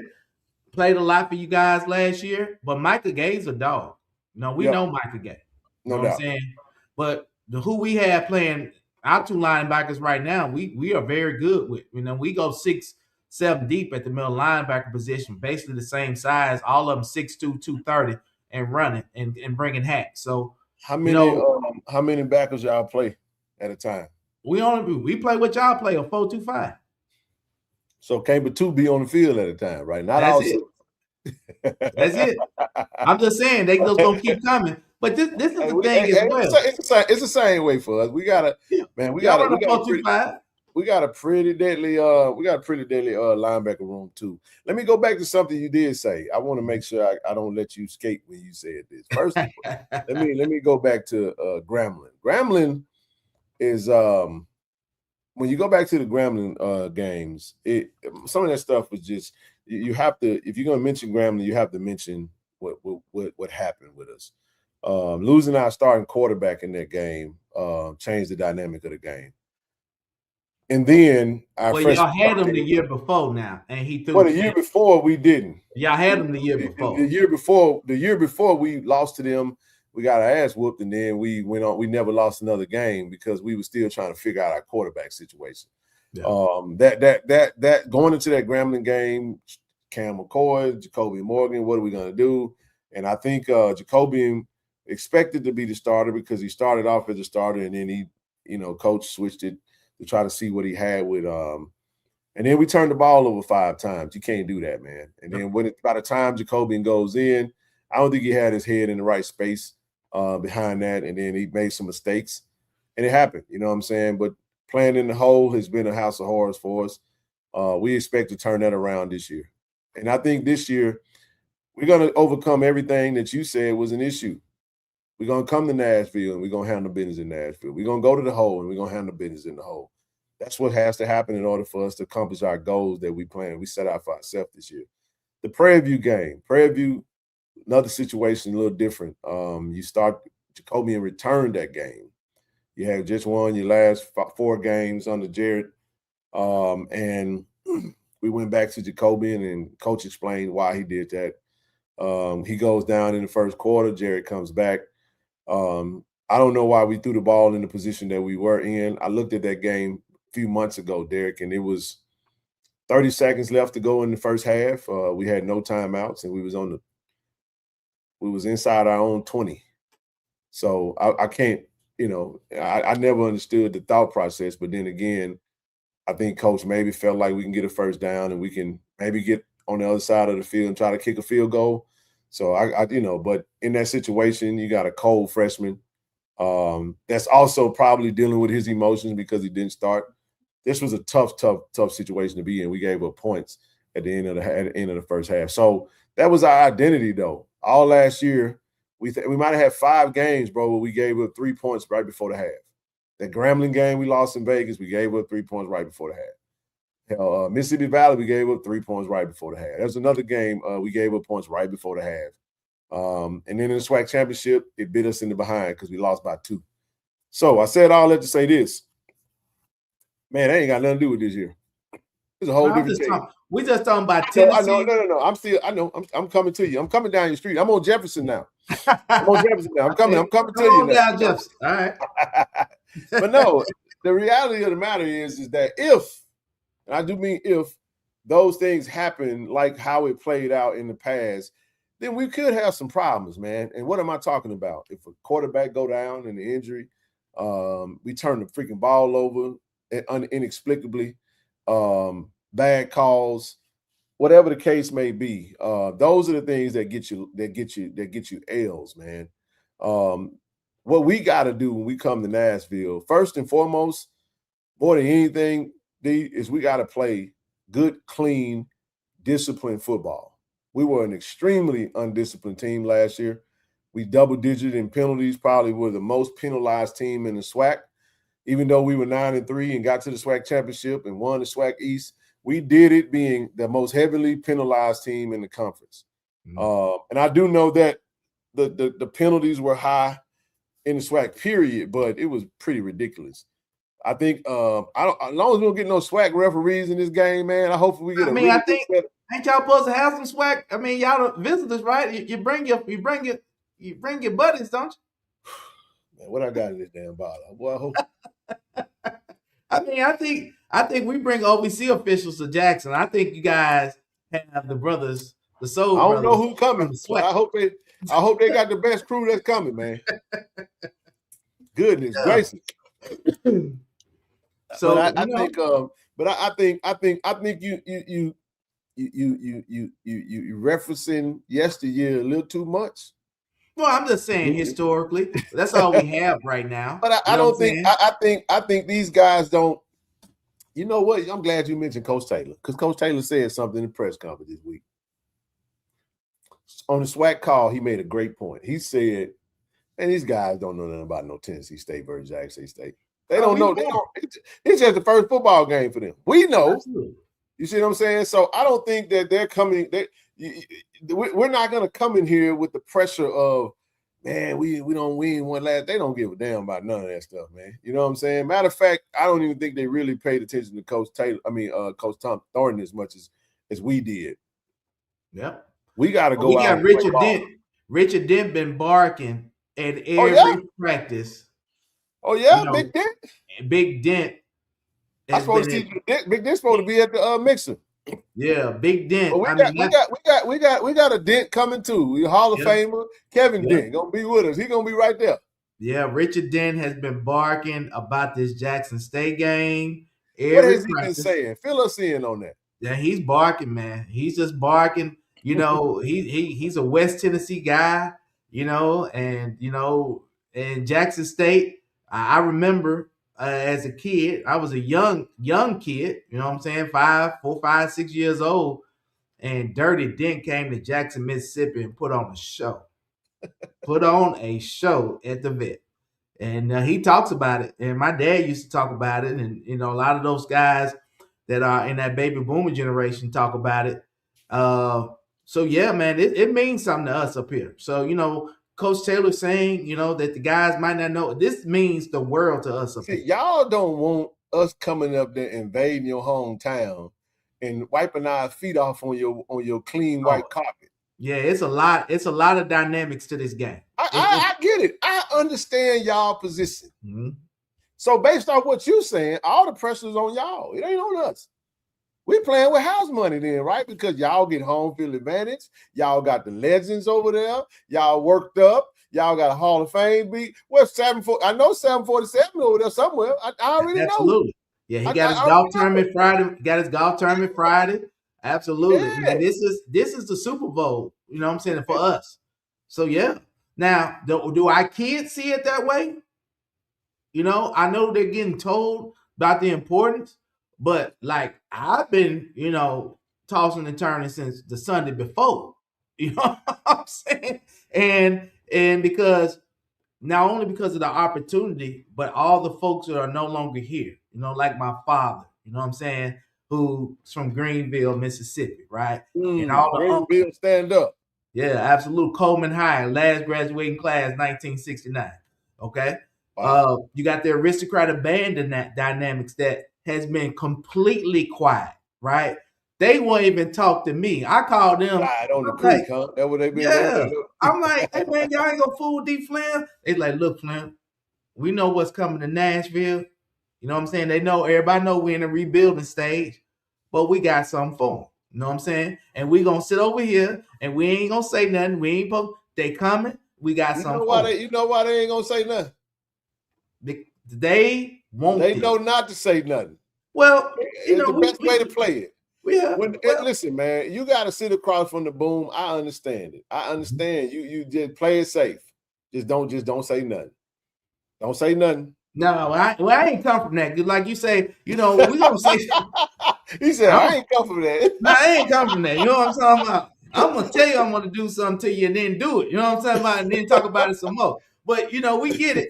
You know what I mean? It's hey man, it's just gonna be so much fun this weekend.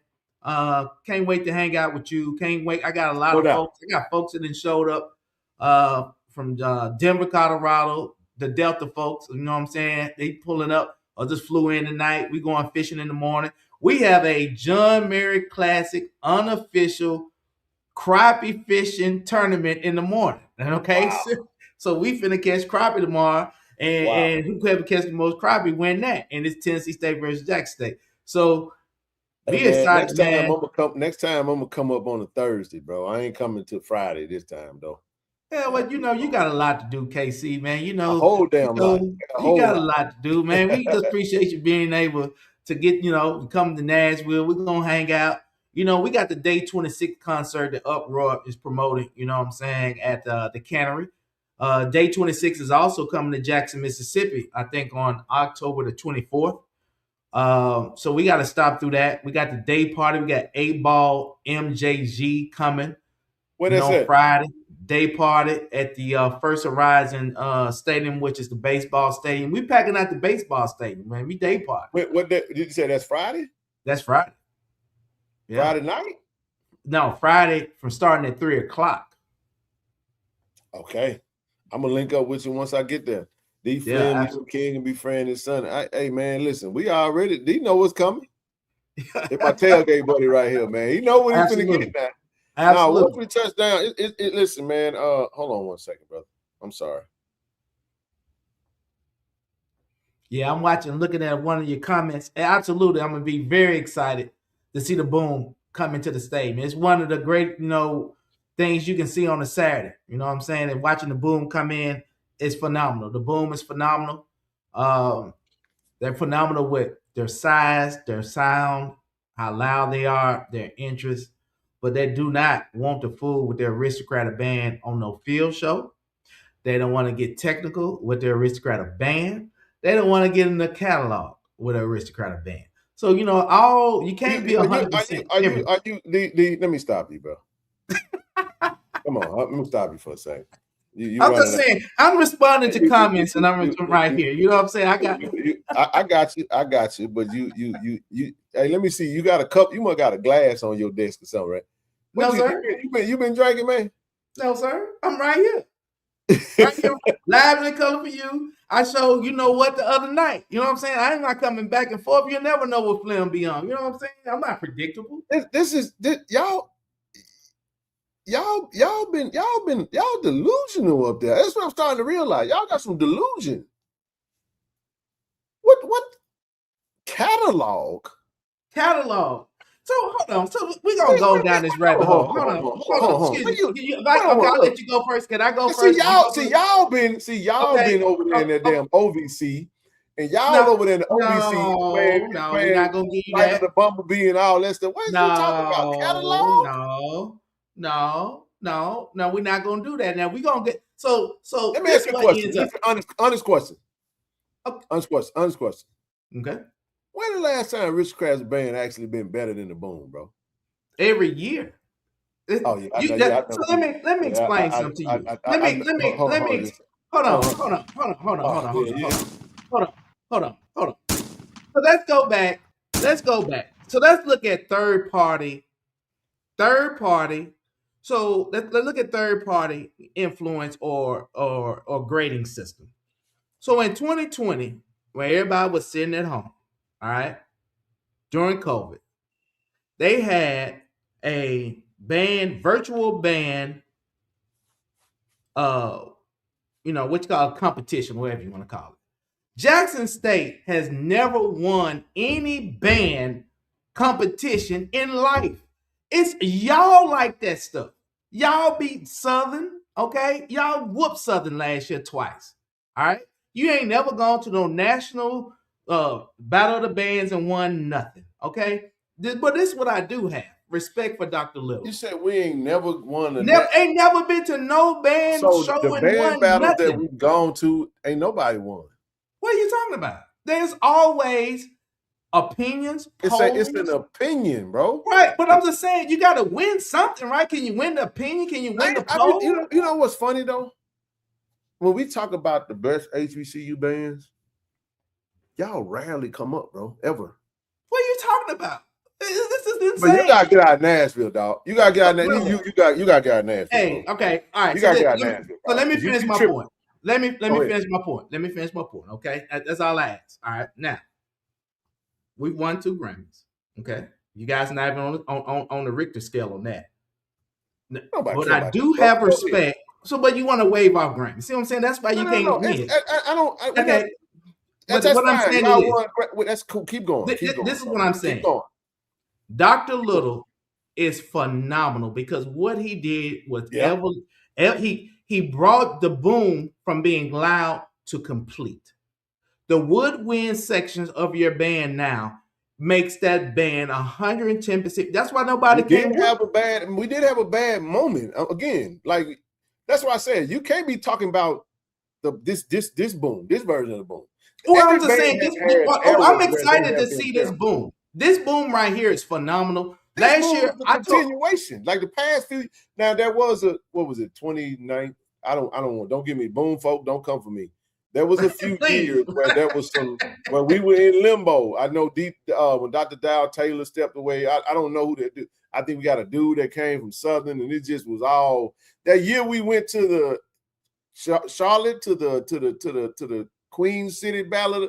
It was some times where we weren't always in our best, and then we got stable again, and we've been absolutely whooping feet, bro. Last few years, last 4-5 years. Last year, the Boom was the best band in the land. So this is what's happening. Best band in the land by far. This is what I'm not because I'm not a band head. I'm not either. My dad was in the aristocratic band. I stay in the moment, but I'm being real when I say this, D. Okay. And I don't want to make this no band battle come to, but it is a part of the culture. We got to talk about it.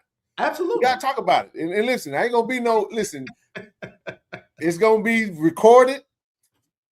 Y'all got to stop this. Well, they're going to be loud. You damn right we're going to be loud. We're going to be loud and we're going to be crisp. The sound quality is going to be amazing. I'm telling you, bro, it's going to be. That's questionable. If I really want to tell y'all what's going to happen, bro, and I got love for you, dog. I got love for you. I really do. But y'all gonna get dominated on the football field and in the band and in the stands from a band standpoint. Well, I wouldn't expect 2-0, dog. We coming to go 2-0. I wouldn't expect nothing else. Because you working me up now. Because I'm just trying to tell you, man. I watch the videos. I don't watch no damn aristocratic bands. The only thing the aristocratic bands do that I actually do like, I do like when they do that little knee drop where they do the T. Yes. I did used to like that at the Cap City Classic, dog. Right. I did used to like that. I did. So let me ask you this: Who was the first band to play the show? Huh? Who was the first band to play the show?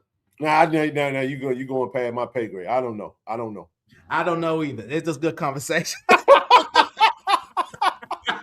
Dougie Fresh, motherfucker. Right, we just both bands don't play the show, right?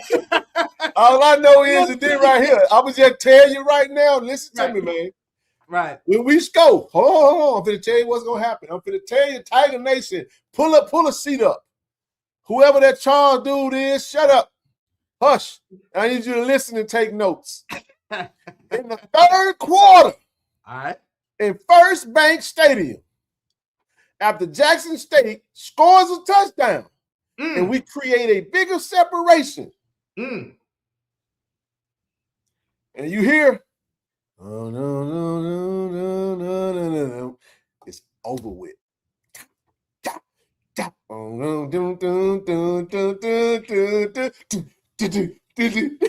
And we get down in that thing. And then when it's over with, when the song get over with, listen to me, D. Listen to me, because I'm gonna text your phone. and I'm gonna put them eyes in the text message thread, and that thing ain't gonna say do do do do do do do do do do do do do do do do do do do. The whole stadium gonna say Jay. It's gonna be over with for y'all, man. I'm just trying to tell you, bro. I understand. Just trying to tell you. Hey, I'm just trying to tell you. It ain't nothing that AOB can do. It ain't nothing Stan Thornton can do. It ain't nothing Barlow can do. I'm just trying to tell you what I know, man. When we create a little bit more separation. I'm just saying. You know and we put that show on, man. We both on the show tonight. You know what I'm saying? I know you used to be on the show by yourself. You know what I'm saying? And I appreciate you inviting me on the show. Not during football season. Hey, spend this little time with you. But no, I'm just trying to tell you, that's a moment. Now, we create moments in the football game. Let me ask you, I ain't been to a Tennessee State game in a while. Okay, well, check it out. What do Tennessee State? How does the Richard Band create moments during the football game? I'm gonna tell you what. I'm gonna tell you what it is. Go ahead. All right. So listen, J-State gonna come into the stadium. All right.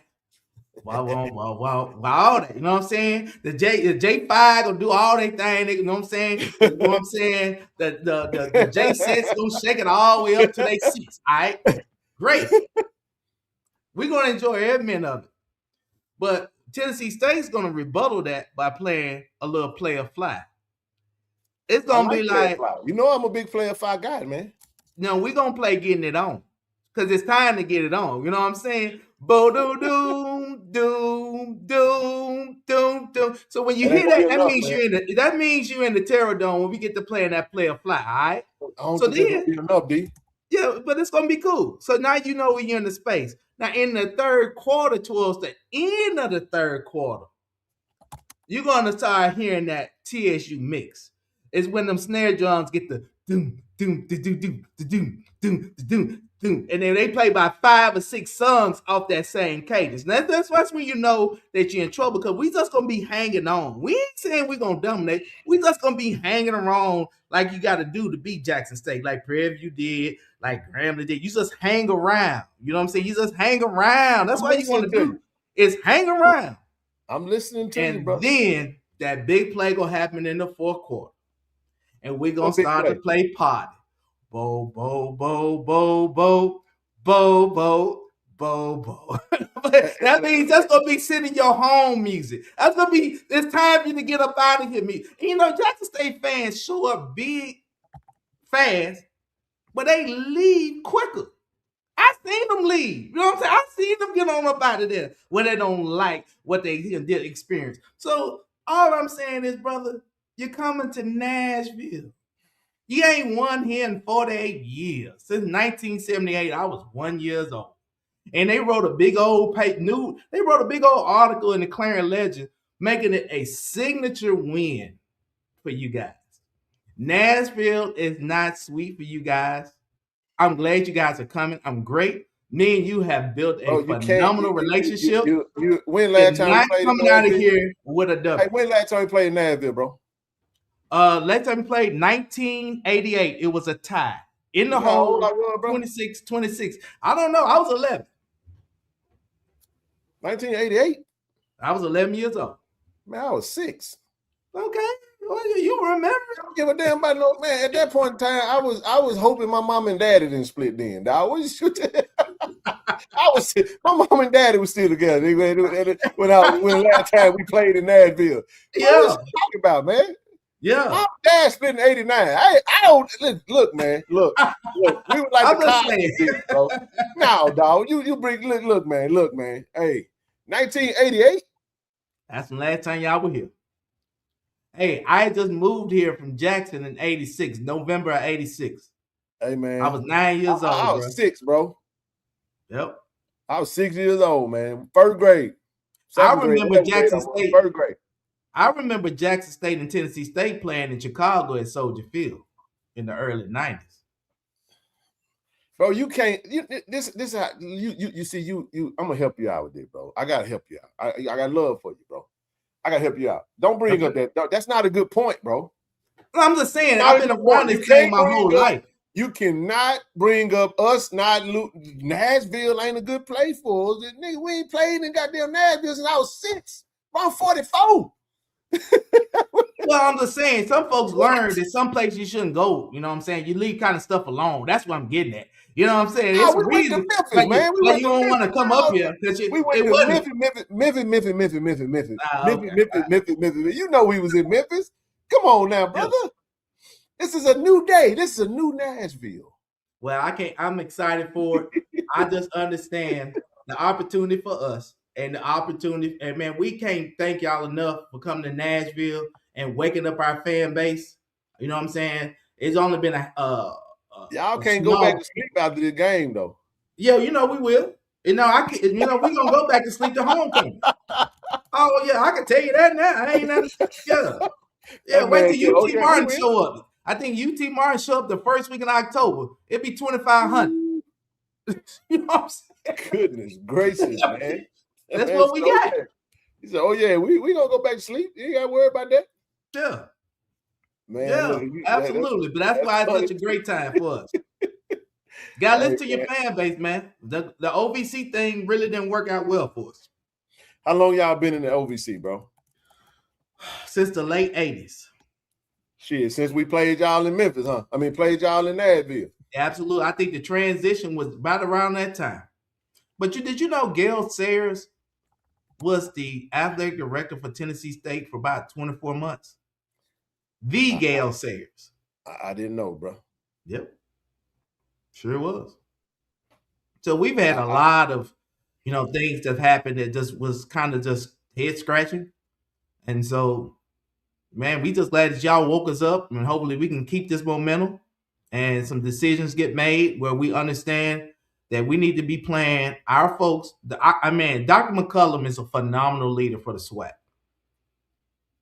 A phenomenal leader. And you got to understand that the SWAC, when they get this ESPN Plus deal, which I think they're around the corner, we've been having one with the OVC conference for about 10 years before it was the OVC Digital Network.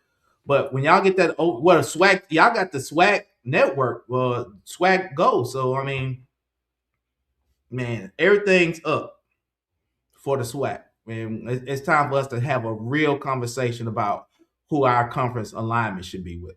Mm-hmm. Hey, as I got something for you, man. I got a little treat for you, bro. No, man, appreciate you. I got a little treat for you, bro. My man.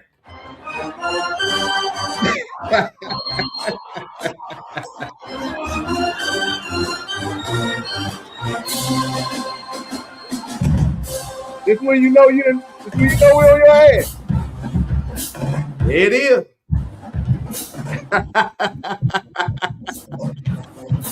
Oh yeah. Hey, when y'all get to that, over with me. Hey, when y'all get to that JSU by 40. Hey, when y'all get to that stadium and feel that bowl, that's gonna be rocking, man. It's gonna be rocking. Hey, I'm telling you, dog. Hey, when them Tigers hit that right there, man. Yeah. And look, I'm gonna do something for you, man, real quick. Hold on just a second. Hold on, I'm gonna speed it up for you. I ain't gonna make you listen to the whole thing. I'm very familiar. Very familiar.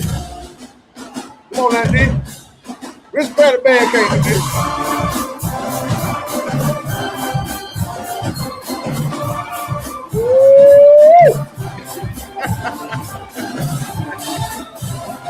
You gotta love it, man. You gotta love it. Hey, man, we bringing the party to Nashville, dog. I told you, D. Yeah. Let me tell you something, bro. The Jackson State make us, we help y'all love y'all school a little bit more, man. Because the way we love our school is a little different.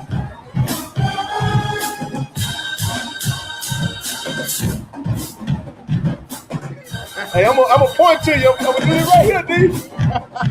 Well, I'm gonna be jamming too. Hey, look at the scoreboard, D. Hey, don't threaten me with a good time. I'm partying too. You know what I'm saying? Hey, man, I need Tiger Nation to pull up to Nashville.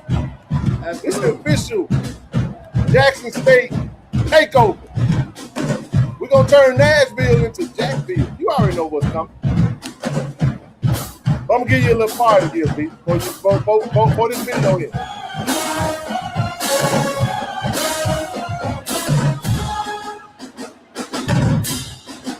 All right, D.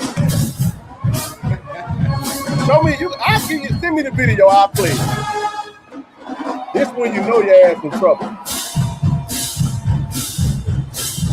Hey, y'all been doing that. Yeah, with me, D. Kindergarten.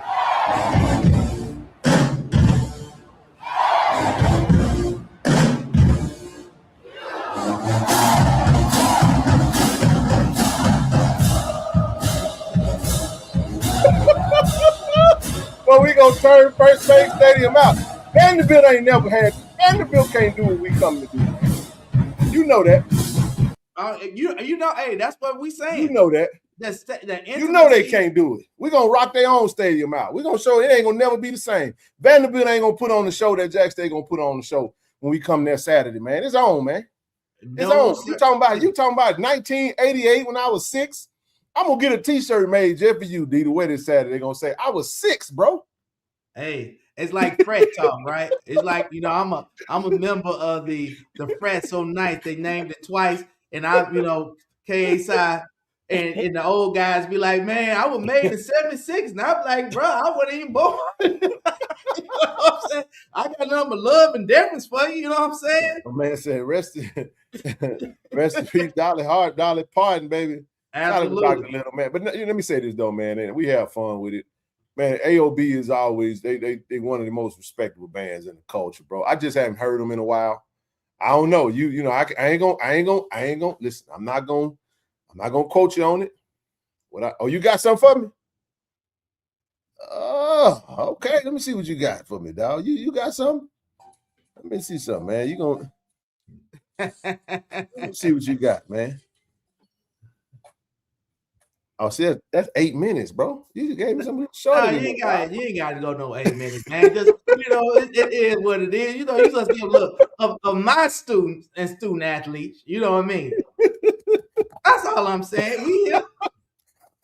Y'all know what we used to do. Y'all don't want to recognize. You know what I'm saying? Because y'all be punishing all. Hey, listen, there have been some serious battles, bro. Like for real. Absolutely. It's been some battles, man. Now I will say this: it's gonna be one heck of a battle come Saturday. And I know we got a young band. I mean, like I said, the band is rebuilding because of, you know, saying budget cuts and things of that nature. But so talk a little bit about that, man. What man, happened? Listen, you know, with the budget cuts, you know, Tennessee State was real close to being closed down, man. KC, you know what I'm saying? We were very close. When you're $57 million in the red, in a red state, bro. Wow. It don't really come back. You know what I'm saying? You rarely come back from that. So Mr. Tucker, you know what I'm saying, who's a private business guy, was able to talk the language of to the legislators and give him a chance to become the president. He was the interim, now he's our president. And he had a call on Monday, you know, about stabilization. He stabilized the university. We were bleeding, you know, tremendously with a lot of debt. He's been able to correct that. You know, there's a lot of conversations that, you know, we've been underfunded as being we're being one of 2 land grant institutions in the state of Tennessee. The other one is University of Tennessee.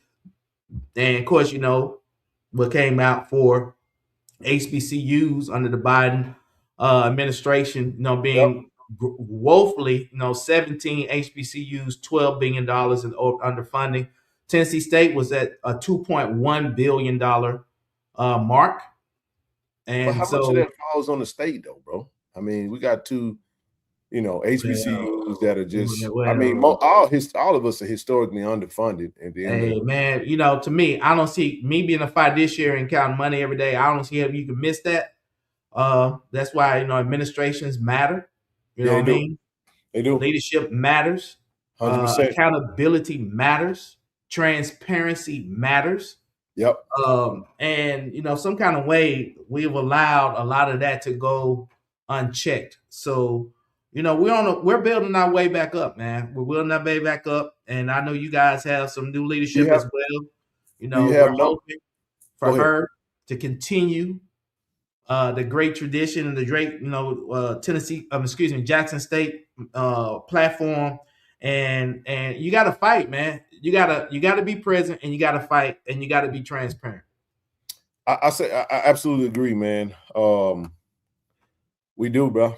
And we gotta also give back to our universities, man. We gotta continue to support and I just say support where your heart is at, man. If your heart is in athletics, support in athletics.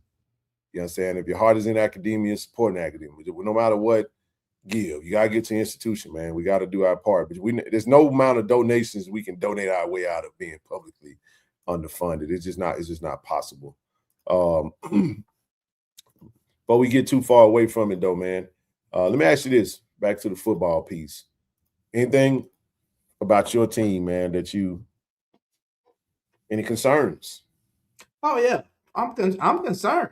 Shit, we don't know this team. This is a young team. This team lost 10 games. Hey, they lost 10 games last year, KC. I mean, come on. I mean, it's a different team, though. Hey, man, you lost 10 games. I'm an old high school coach. You lost 10 games. Now, all right? You know what I'm saying? That's what you did. Now, that's what, But, so, we're concerned. I am just very, very optimistic about the development of the team. I'm very optimistic about the leadership of the team. Not only the coaches, but the players. That stayed. You know what I'm saying? There was some guys that could have left. You know what I'm saying? Y'all got some guys that left. Because it wasn't a very, very positive platform, but some guys stayed because Tennessee State meant a little bit more. They wanted to be part of the change. So, just like Coach Taylor said, he said, what better way to get away from a 10-win loss season is to beat us. That's what your coach said. So he understands, and you come out 1-0. He understood it from a standpoint of what that team, what you guys would need to catapult, because y'all got a bloodbath coming after the bloodbath we're gonna get y'all. We're gonna try to baptize you now. We're gonna try to prep y'all. So our goal, like I told you, it's a gift. You know what I'm saying? We want you to, you're going to take that L on Saturday, so you're going to kind of be used to already losing. You know what I'm saying? So you're going to go to Well, we used to losing. We lost 10 games last year. I'm talking about in 2026, you know what I'm saying? Yeah. You're going to get started off on the right foot, prepared for Georgia. You feel me? That's only the second time in Tennessee State's football history that they had double-digit losses in a season. It's only the second time in our history. They've had what? Double-digit losses. Wow. Yep. 2002 and last year. Both were transition years. What y'all do after? What y'all do in 2003? 2003. We didn't lose 10 games. I can tell you that, Coach. Yeah. You know what I'm saying? Yeah, Coach Shannon Harris, was a quarterback in 2001. He left, and then everything. You had just were 2 years removed from Coach Cole going to Alabama State, so there were still some holdovers there. And the funding got cut with the 2002 team. Funding is always sniffing around. Yeah, it is a bad season, and funding was tough last year. You know what I'm saying? Funding's tough for us this year. 7-5 in 2003, not bad. That's pretty good turnaround. Yeah, pretty good turnaround from a double-digit loss season. No, man, we have 3 non-conference games to get prepared for the SWAC season. You guys, obviously, the most, probably the toughest of the 3. Will be followed by Edward Waters, then Tuskegee in between the bye week. And then we kick things off with Southern, man. So what are some weaknesses that you feel like you wanted to see you guys get better? We talked about the strengths, and I'll share the same, some things that I feel that is some of my concerns for our team, but just giving you a chance to, to complete the whole story, about your team and just try to leave no stone unturned, because it's hard. This is the hardest preview to do. Oh yeah. I'm not going into the rosters and all that good stuff. I've done that stuff, man, and studied, and I just don't feel like doing all that, because I just think the first game is gonna just tell you everything you need to know. I did look at you guys' signing class, but just like with anything, especially when going to the portal, just because a guy comes from the portal don't mean they're gonna start. Said, don't say nothing for him. Hey, Hey, look, so check this Knicks out. 34-10. Hell, we Hey. ain't playing no football Saturday. We gonna be spectating, big dog. Hey, check this out. That's my former player. I coached him in high school, and man, he's become a phenomenal kid in high school. You know, he's a firefighter now. Say, don't I tell them always see nothing. him. Great to see. Great to see my guys doing great, man. You know, That's they good know stuff, how Coach was back in the day, back in the 2000, 2004, 2009. Man, I was really, big and deep on coaching, and thought that would be my career until finance came calling.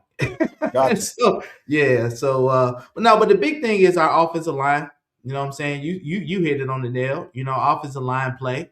You got on the left side, just like you guys. You guys are replacing the left side of your offensive line. You replaced it with some FBS transfers. We're replacing our left side of the offensive line. Our pro offensive left tackle is at Boston College right now. You know what I mean? He transferred out. You know, Juju, 6'6", 305 pounds from Nashville, Tennessee, Hillsborough High School guy, under the radar. Came out of high school that was about 255, 60 pounds. Got strong, got big, and next thing you know, he was 300 with long arms, and he's going to be playing on Sunday. He's at Boston College, so we got to replace that. Yeah. And I left guard as well. Graduated, and another one transferred. So, the left side of our offensive line is going to be, a place. The right side is solidified. Those guys were here last year. They're mammoth on the right side of the offensive line. They're both, 6'4", 6'5", 6'6". Right tackle 6'6", 320. Right guards about 6'4" and a half. 310 pounds. He's a transfer. Got a center that's a transfer. So, that is just see how the offensive line gels. And I'm really think that Coach Matt Leone is going to game plan to kind of protect that, because we do have a good tight end room. You guys have had a good tight end room as well over the last few years. I don't know if those guys are returning or not. Yeah, we're gonna be solid in the tight end room, man. We got obviously our fifth-year senior Jency Riley returning as pegged to be the starter. And if unless something else happens or whatever, but we got a pretty deep tight end room. Keep going. Yep. So that tight end room, it's going to be very similar, paths on both sides of the offensive side of the ball. We got an explosive wide receiver room. Very explosive. I like the kid, man. What is it, Core Gillespie? Yeah, absolutely. Core Gillespie, and he one of the guys I wasn't even going to bring up because he's behind. He's in that too deep. I'm pretty sure. But you got guys like Cam Bullock, who transferred from Murray State.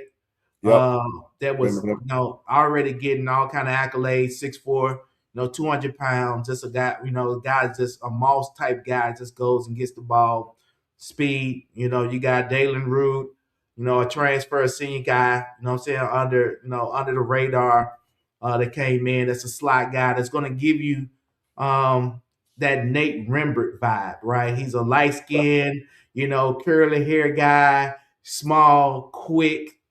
Fast. If he gets open space, crank the band up. We got several of those guys. Anthony Taylor, from San Diego, California. We got Montgomery, who's back from last year, transferred in. I think he transferred in. Where did he transfer in from? One of those East Coast schools. I can't think of it.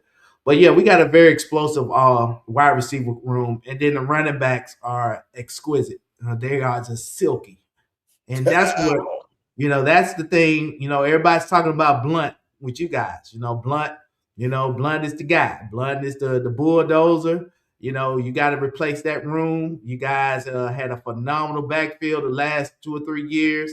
You guys are replacing everybody with Dupree and the guy that was went to Purdue. I can't think of his name. Travis Terrell. Yeah, Terrell out of Georgia, Atlanta, Georgia, I believe. Yeah. So you got those guys. You got to replace those guys, and then you got an alien out there, wide receiver. We know who he is.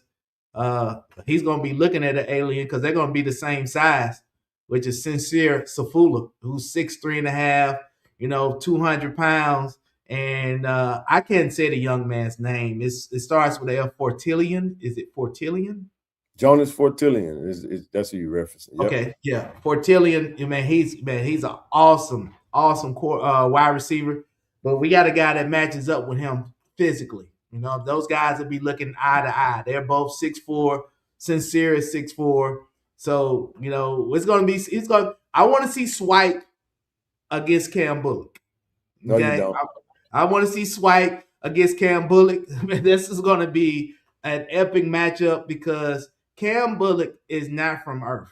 Okay, this kid does some things that you just sit there and look like Swipe gonna knock him back down to earth. You don't want to. I hear you. Go ahead. I'm just saying. I'm listening. I'm loving what I'm hearing. You notice I'm just saying. Listen, Cam Bullock hasn't played a down as a player to watch in the OVC, in the FCS. He hadn't played a down in Nashville, and he was one of the few players that was on. I played it down for Jackson State. Hey, I'm with you. I'm just saying this kid hasn't played anything, and you know he's being recognized as a player to watch in FC. Not only just the OVC, the FCS. He's a difference maker on the field. So and I know you guys feel good about your secondary. You guys have had some guys go to the league. You know what I'm saying? Since COVID, you've had some guys be phenomenal. But there's a reason why Tennessee State has had 26, receivers drafted, from this college. You feel like that's y'all going back to that? Well, I'm just saying this wide receiver room has some guys that can play on Sunday. I like it. You said it. I think we got some defensive guys that can play on Sunday as well, too, man. I think we do. Cam Salas, Jalen Foster, Swipe Marshall. Dudes are tough back there. Kamari Rogers returning. KJ Chisholm gotten a lot better. It's gonna be interesting, man. But our goal is to not, allow your quarterback to be comfortable. You know what I'm saying? Unless it's third down. Because for some reason, and y'all got in trouble with Grambling with this, some kind of way on third down, especially third and long. When I say third and long, 3rd and 7 or more. You guys drop your DN and get into an 8 coverage situation that really gave up a lot of big plays last year. That's true. And that's also something that we also identified that. I don't think nobody that watched Jackson State, I don't think that was hard to identify. You know what I mean? I think there is a reason why, and I'll just leave that alone. Okay. Because I do know why Coach did what he did. It's a different year though. Okay. I don't think that'd be required this year. If you're banking on us dropping back, letting your quarterback sit back and twirl his thumbs, good luck with that one, bro. Our goal is going to be, because I think the game is going to come down to this North Carolina versus North Carolina battle, if you ask me. You know where I'm going with this, right? Absolutely. 2 quarterbacks from the North Carolina area. Absolutely. Shout out to Jerome, JB in the chat over there in the Carolinas. I like the kid, man. 6'4", Dalen Lee, the kid that's coming over from Winston-Salem State. Big body. He's played great, great ball. Over 5,000 passing yards at Winston-Salem State. He's played some good reps. Reps are reps. If you get on the field in college football, man, it all matters at the end of the day. You know what I'm saying? Hey, but he's been running for his life for 3 years. You know what I'm saying? And 55 touchdowns, 5,600 yards passing, but he's not even named the starter. I expect him to start though. Well, we got a freshman from McCall, Alabama, and shook up this whole world. I wouldn't be surprised. I hope. Well, start the freshman. You don't want to put that freshman in that blender like that, bro. You started your freshman last year. No, we didn't. Not on purpose. Yeah, he played about 5 or 6 games, and we didn't get a chance to really later on in the season, bro. Well, I'm just saying because you had a 5th year, 6th year senior, wherever Jacobian was. He was Jacobian was he was a senior. He was 5th year senior, but yeah, he got phenomenal ball player. Shouts out to Morgan. You know what I'm saying? Shouts out. I love the way he played. You know what I'm saying? And He was. We played. But we played. Jared played against Tuskegee. Because under the old rule, you got 4 games to play without burning a red shirt. JSU weaknesses is let me see. The whole defense last year was special teams, which we've addressed that. And you got a new defense. You got starters all over. You got new starters all over that team. The beauty of our defense, though, that actually could be a good thing for us, though. Okay. Could be a good thing. The things that we have to determine is who we are on the front end. New D-line coach, entirely new defensive line. You know what I mean? Linebacker room is going to be tough as a $2 steak. You can bet your bottom dollar on that one. Back end is going to be just fine. You know what I'm saying? So so that's it, man. That's right on defense. That's the only real question mark for us is who is going to emerge on that defensive line as the staple, because we've always had, a really good defensive line on our best defenses. So I'm excited to see. I'm really excited to see who's going to emerge. The cream always rise to the top.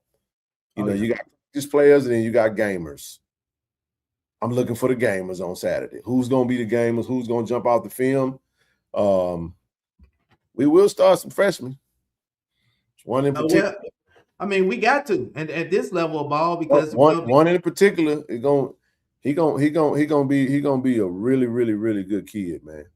Really, really, really good kid. I think we got a young man that's playing defense for us that I like a whole lot, and I think that Tiger Nation gonna get used to saying his name.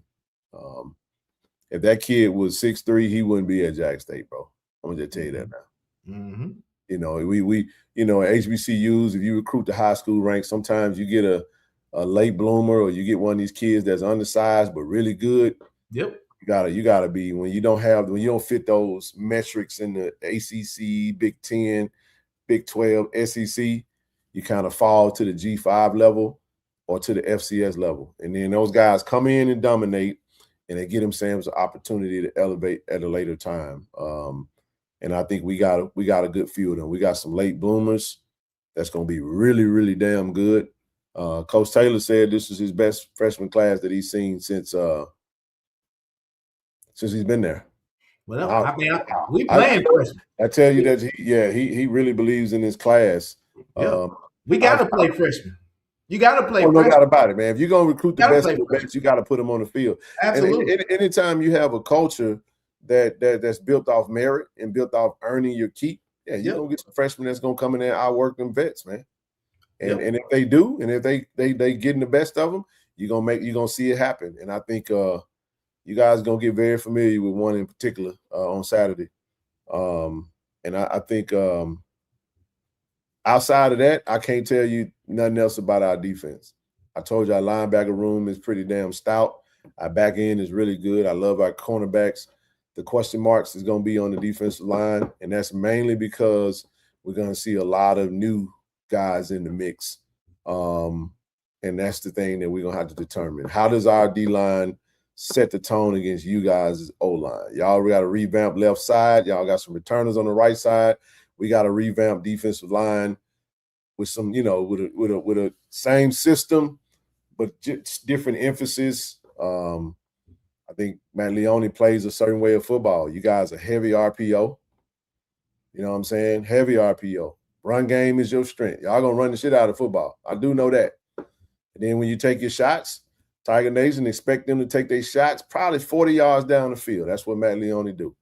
Bait you, RPO you. It's hard to get sacks on the quarterback in his style of offense because he does have a quick game that he get the ball out pretty quickly to protect his quarterback, which is smart, So in his style of offense, you get a few sacks, but tackles for losses they become your sacks and when you're playing against a team like that.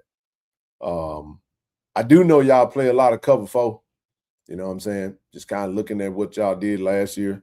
Coach likes to make the quarterbacks throw the spots and play, and close in the gaps on once they get the ball. So we're going to have to be patient, you know what I'm saying, and just take what the defense give us and be methodical, be strategic. I know his goal is to stop the run. Y'all know we're going to run the ball. We'll tell you we're going to run the ball before we get off the bus. It's up to y'all to stop it. We ain't hiding nothing. It is what it is. You know how we play. Let me get your thoughts on our quarterback. I don't think you thought our quarterback was that good, did you, D? You don't No, think huh? Oh, no. I've been on the record for saying that I asked Coach Taylor on my show, how in the world did you get the Lockhart brothers, specifically the quarterback? Yeah, that was one of the number one first questions I asked him. And so, I'm not crazy by no means. I just act like that sometimes. You know what I mean? I almost got you, dog. I almost got you. Yeah. Lockhart is definitely a phenomenal kid, but he's still fresh in the game too. You know what I mean? We kind of giving him a pass. I mean, he played a lot of ball last year with a very dominant team. A team that was ready to win championships, and they won a championship. Won the SWAC. Took some lumps, had some tough moments, had some adversity, had to overcome it. Hey, now he brought his brother. He got his brother in town. Ain't nothing like having your brother. You know what I'm saying? I had your back. You know what I'm saying? So we understand that. And as well, he's a great quarterback. The thing is, if I'm playing, because I was a defensive coordinator in high school, went to state semifinals, I'm gonna take away the run game. And if I was a coordinator, try to take away the run game. No, I'm gonna take it away because I'm gonna load it. And I'm gonna load it. You know what I'm saying? And I'm gonna make Lockhart go 30 for 38 for 420 yards to win a football game. Man, that I'm good with that. That's doable, very doable. Yeah, I'm just saying. You know what I'm saying? It won't be no. Hey, you know what, it man? won't I'm be so no. glad you said that because that's what I've been saying for the longest. I really do hope y'all stack the box. I'm telling Coach Thorne, put 7 in the box, man. Put 8 in that mug. Take the run away from us. Yeah, please. You got it. We just know this much. Boy, you better not leave your DBs on no island because you talk about y'all wide receiver room being elite. Come on, man. But you just said it yourself. We on RPO and you got to stop our run game. And it's a lot of action on our game. No. You can't jump sides of the ball. You can't. You just said you were talking about stacking the box, and you gonna take away the run because you're gonna load the box. Well, both teams got to stop the run. That was I started the show off with that. Oh, that's the name of the game. But you were specifically saying that you were going to stack the box, and we were talking about. Well, I'm just saying we might not have to stop the box because our best group on both sides of the ball is the junkyard dogs we got at the defensive line. I mean, we might be able to stop the run with our front six, with four linemen and 2 backers, because you're not gonna have there ain't gonna be no movement up front. We're just too big and just too athletic. So you think we got a small offensive line? No, Jackson State is always big. Jackson State was big when you were 6. That's true. That is true. Yeah, you know what I'm saying? Very much so. Yeah, you know what I'm saying? So big ain't never been a problem with Jackson State. Hey, listen, man. We got an All-American over on the right side, Big Quay Davis. We're gonna be fine. Look, that left side is elite, man. I know we got 2 transfer offensive linemen coming in. With Melvin Collins played several games for Western Kentucky, started several games, 13 games for the Hilltoppers last year. Jay Coyne Bolden coming over from Mississippi State was also at Purdue, and I think they solidified that left side I think we got a really good offensive line. Like you said, we just got a jail. 5 is 1. You know what I'm saying? You know how that goes. And I think you guys are going to try your best to take the run away. And our best opportunity to run the ball is we're going to throw y'all out of that box. Make y'all have to drop 5. You know what I'm saying? And hope that you can live with. And maybe y'all already drop 5. You might have to drop 6. You know what I'm saying? Just to cover, because we got some weapons back there. But I don't know. It's gonna be definitely. Now let me ask you this though, because I did think about this. I heard what your coach said. I hear everybody talking. You know what I'm saying? We got to go do this. We ain't gonna let Jackson State come up here and take over. And that tends to, your players take on the personality of the coach. That's what cheap shots. That's what crap. S talking come in. Personal fouls. all that stuff. You think your team gonna be composed? Now, who known for that? We ain't played no football yet. No, Jackson State historically known for being that. Well, That's what you expect. That's what you used to expect for the second week in September against Jackson State. I mean, that was going to the rivalry matchup. Like I said, this is just this is different for us. This is different for everybody. A lot of people on this call weren't born, bro, when we last went to Tennessee State. So it don't really mean a whole lot. We got some 35-year-olds, 37-year-olds on the screen. Oh, yeah. Absolutely. Yeah, but Jackson State, that's what you're going to get, man. That's why I say you have to punch the bully back. That's what Jackson State do. Well, you keep talk after the play. You guys are the bully. Y'all have the momentum. Y'all have the bully, man. Y'all at home. You just said we walking into a household. We're not the bully right now. But bullying is coming real soon. Okay, we just at right now. We ain't got no reason to be talking about being no bully. We got summoned to Nashville. Absolutely. And you said we ain't won there, and so y'all the bullies. Y'all last time we came there, y'all beat up on us, didn't it? No, it was a tie. Well, we know there gonna be no tie Saturday. Yeah, it was a tie. 26-26 in the hole. And that Tennessee State team won, I think, 3 games that year. They think they went 3-7-1 that year.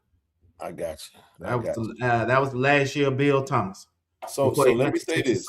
You've done a great job, man, representing the Tennessee State Tigers. I'm proud of you, man. This has been fun.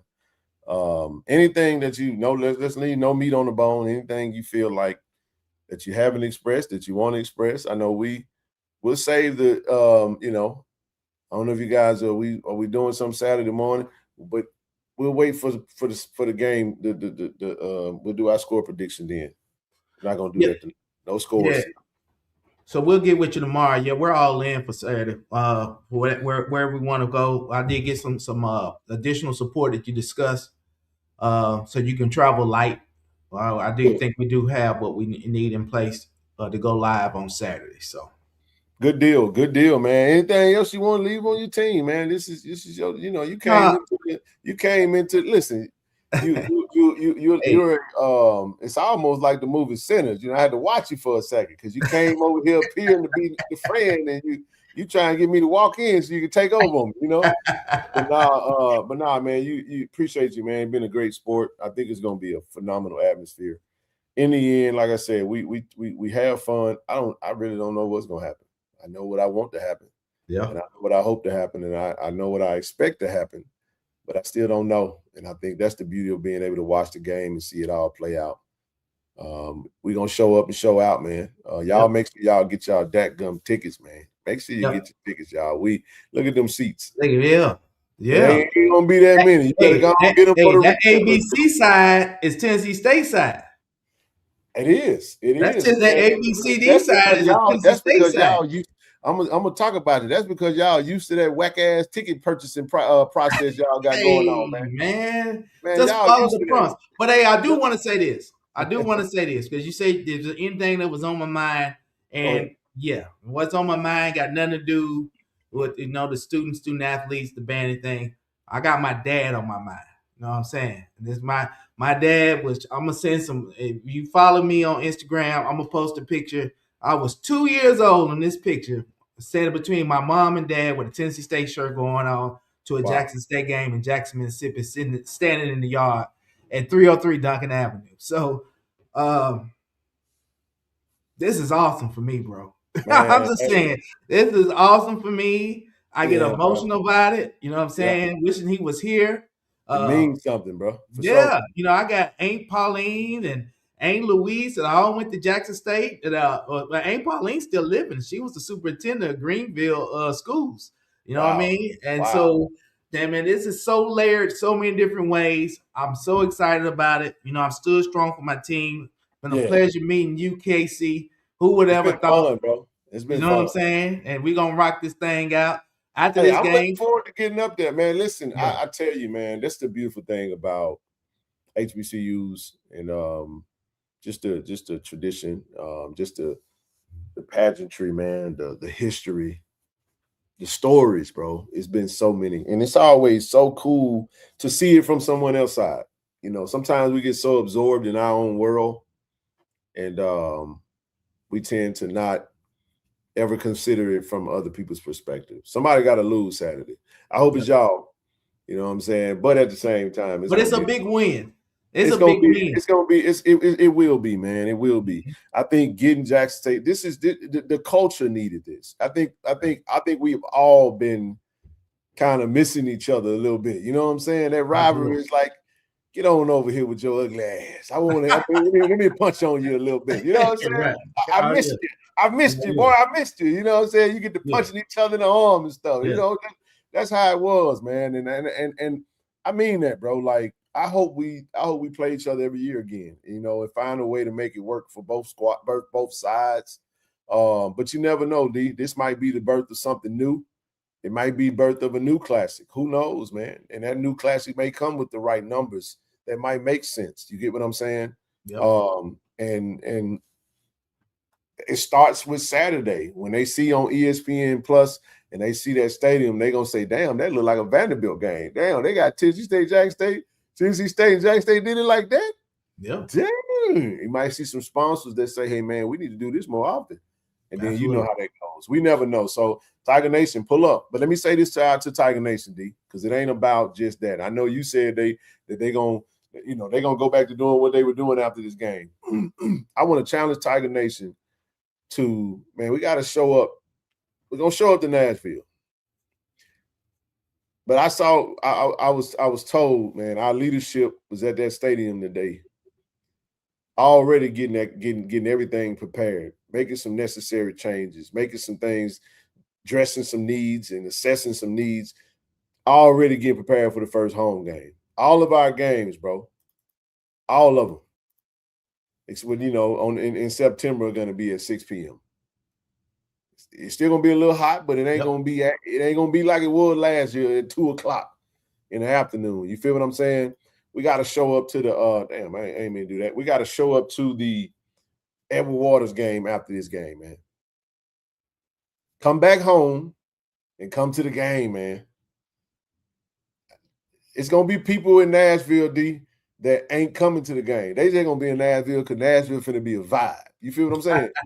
It's finna be a vibe. We already know it. It's been years since I've been to Nashville, bro. It's been years, man. And I know living in Austin, Texas, hearing about Nashville, seeing the same kind of growth that Austin, Texas saw, seeing that skyline change over the years with the you know what I'm saying, continuous growth of the culture. And it's gonna be fun, man. So excited to get up there, excited to actually meet you in person, bro. We talked a lot on the phone, we talked a lot on the show. Excited to meet all the guys, bro. And like I said, I mean that when I say this. We're gonna talk a little smack, but because of what you guys are doing and because of what we're doing, we're able to say, you know what, man, rivalries aside, we all, you know, aiming for the same thing. Mm-hmm. Let's come together, collaborate, and find a way that we can continue to educate our community on how we got to invest. If you want great athletics, you got to invest in it. 1912 Sports Group got a way to be able to pour back into that so they can take care of their student athletes, because the student athlete experience matters. Mm-hmm. Absolutely matters. KC-1400 Collective, absolute same thing. And we need that financial investment, intentional investment. So pull up to that mixer, man. We're going to be at the Waymore Hotel rooftop, man. Tall Tales rooftop at the Waymore. Listen, if you did an RSVP, you know, this ain't James talking, this Ken. Just pull up anyway. We'll figure it out. We'll figure it out, because it's a lot going on, man. And we look forward to seeing you guys out there, man. So, D, man, I appreciate you for pulling up. Like I said, we're gonna do a game day kickoff. I gotta go get some homies to come back. I gotta see who all gonna be on that thing, who all gonna be available to talk a little Jack State football along, you know, because y'all been hearing me talk for the last 8 months. But it's gonna be a great show, and I'm gonna continue to delve into you guys' roster a little bit more. Appreciate you for giving me a little bit more insight. I ain't, you know, I don't have no game plan to play. Well, Saturday. I just gave you some fake news, so I mean, whatever you want to do. Yes, indeed, man. Gamemanship, baby. Hey, but here's what we all know: We all gonna know who's starting when the coin toss is over and they kick that ball out. We gonna know who's starting in. Absolutely. On both sides of the ball. And then we ain't got no names on the back of our jersey. We a post school, so we don't know who out there. You know what I'm saying? We might pull an old school. We might pull something on y'all up here. So hey man, we're gonna have our names on the back of ours, man. We're gonna have them icy whites on. You know what I'm saying? We coming. Yeah. You said you're gonna be clean, man. What you rocking to the game? What you mean? Hey man, you know I got to have exclusive. You know we Nike. I'm a Nike. I'm sponsored by Nike. You know, self-sponsored. You know what I'm saying? With hard work and dedication. So you know I'm excited about Nike. So yeah, man. You know we're gonna be in uproar royal blue gear, man. You gonna know. You gonna see the team in royal blue. You know, uproar radio and TSU. You know what I'm saying? We gonna be there. That's what's up. And I'll meet you at the 50. Yes, sir. Hey, it's gonna be love, man. Listen, hey, man. Hey, hell of a job, man. Y'all show some love. Show some love, man. Show some love, man, to my brother, Derek Fleming. Yes, Uproar Radio, man. Uproar Radio. Appreciate you for pulling up, man. This has been a great show. I gotta go though, man. I gotta pack. Man, I ain't never been on a show this long in my life. I ain't done nothing for 2 hours in a long time. Football season, baby. Guess what? See, Saturday we're gonna go live. And then look, I know it's gonna be late. I think I'm gonna give y'all a reaction after the game. I'm just saying, it might be 30 minutes. I don't know. We'll see. We'll meet at the press conference, man. We make sure they're gonna have a good press conference area for both coaches to have post game comments. So. No doubt, man. Hey, man, appreciate you for pulling up, bro. It's been awesome. Doubt. Appreciate the invite. Why does he remind me of Perry White? I do not know. I don't know, man. Is that a good thing? Perry does great work, man. Shout out to Perry. Okay. I heard Perry on the SWAC call, man. Okay. Awesome. Yeah, the Jaguar Journal. Shout out to P. White, man. All right, D, man. I see you. See you on Saturday, brother. That's what's up, brother. Safe travels. No. Friday. I hit you on Friday. I want to say Saturday. Yeah, I see you Friday, bro. I see you Friday. That's what's up.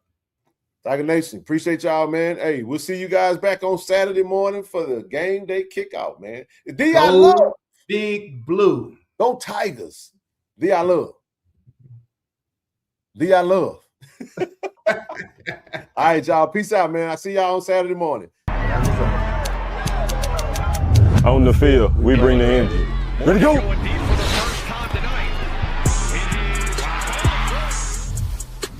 Off the field, I build my brand. At Jackson State, we make it happen. Stats tell one story, my brand tells another. This is Jackson State. This is family. This is the KC-1400 Collective. Tiger Nation, we need each of you to join the movement. Be the team behind the team. Support our NIL collective. Get signed up today. Visit www.KC1400collective.com. VI love, go Tigers.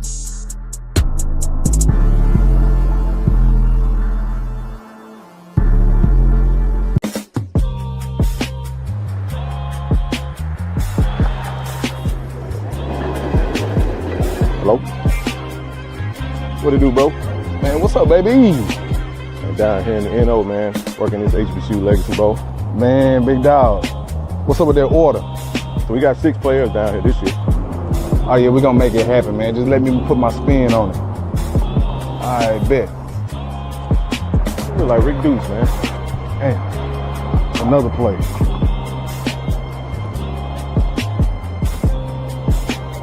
Ken? That ain't Rick Deuce. What up, Deuce? Nah, we gotta switch this up. Hey, hold on one second. Public figure. Yeah, you clean now. Yeah.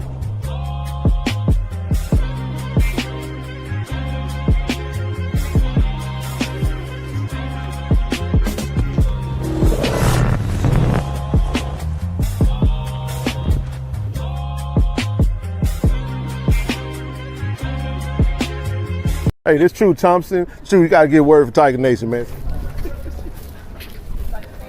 I love y'all. Tiger Nation. D I love, go Tigers, baby. Appreciate you.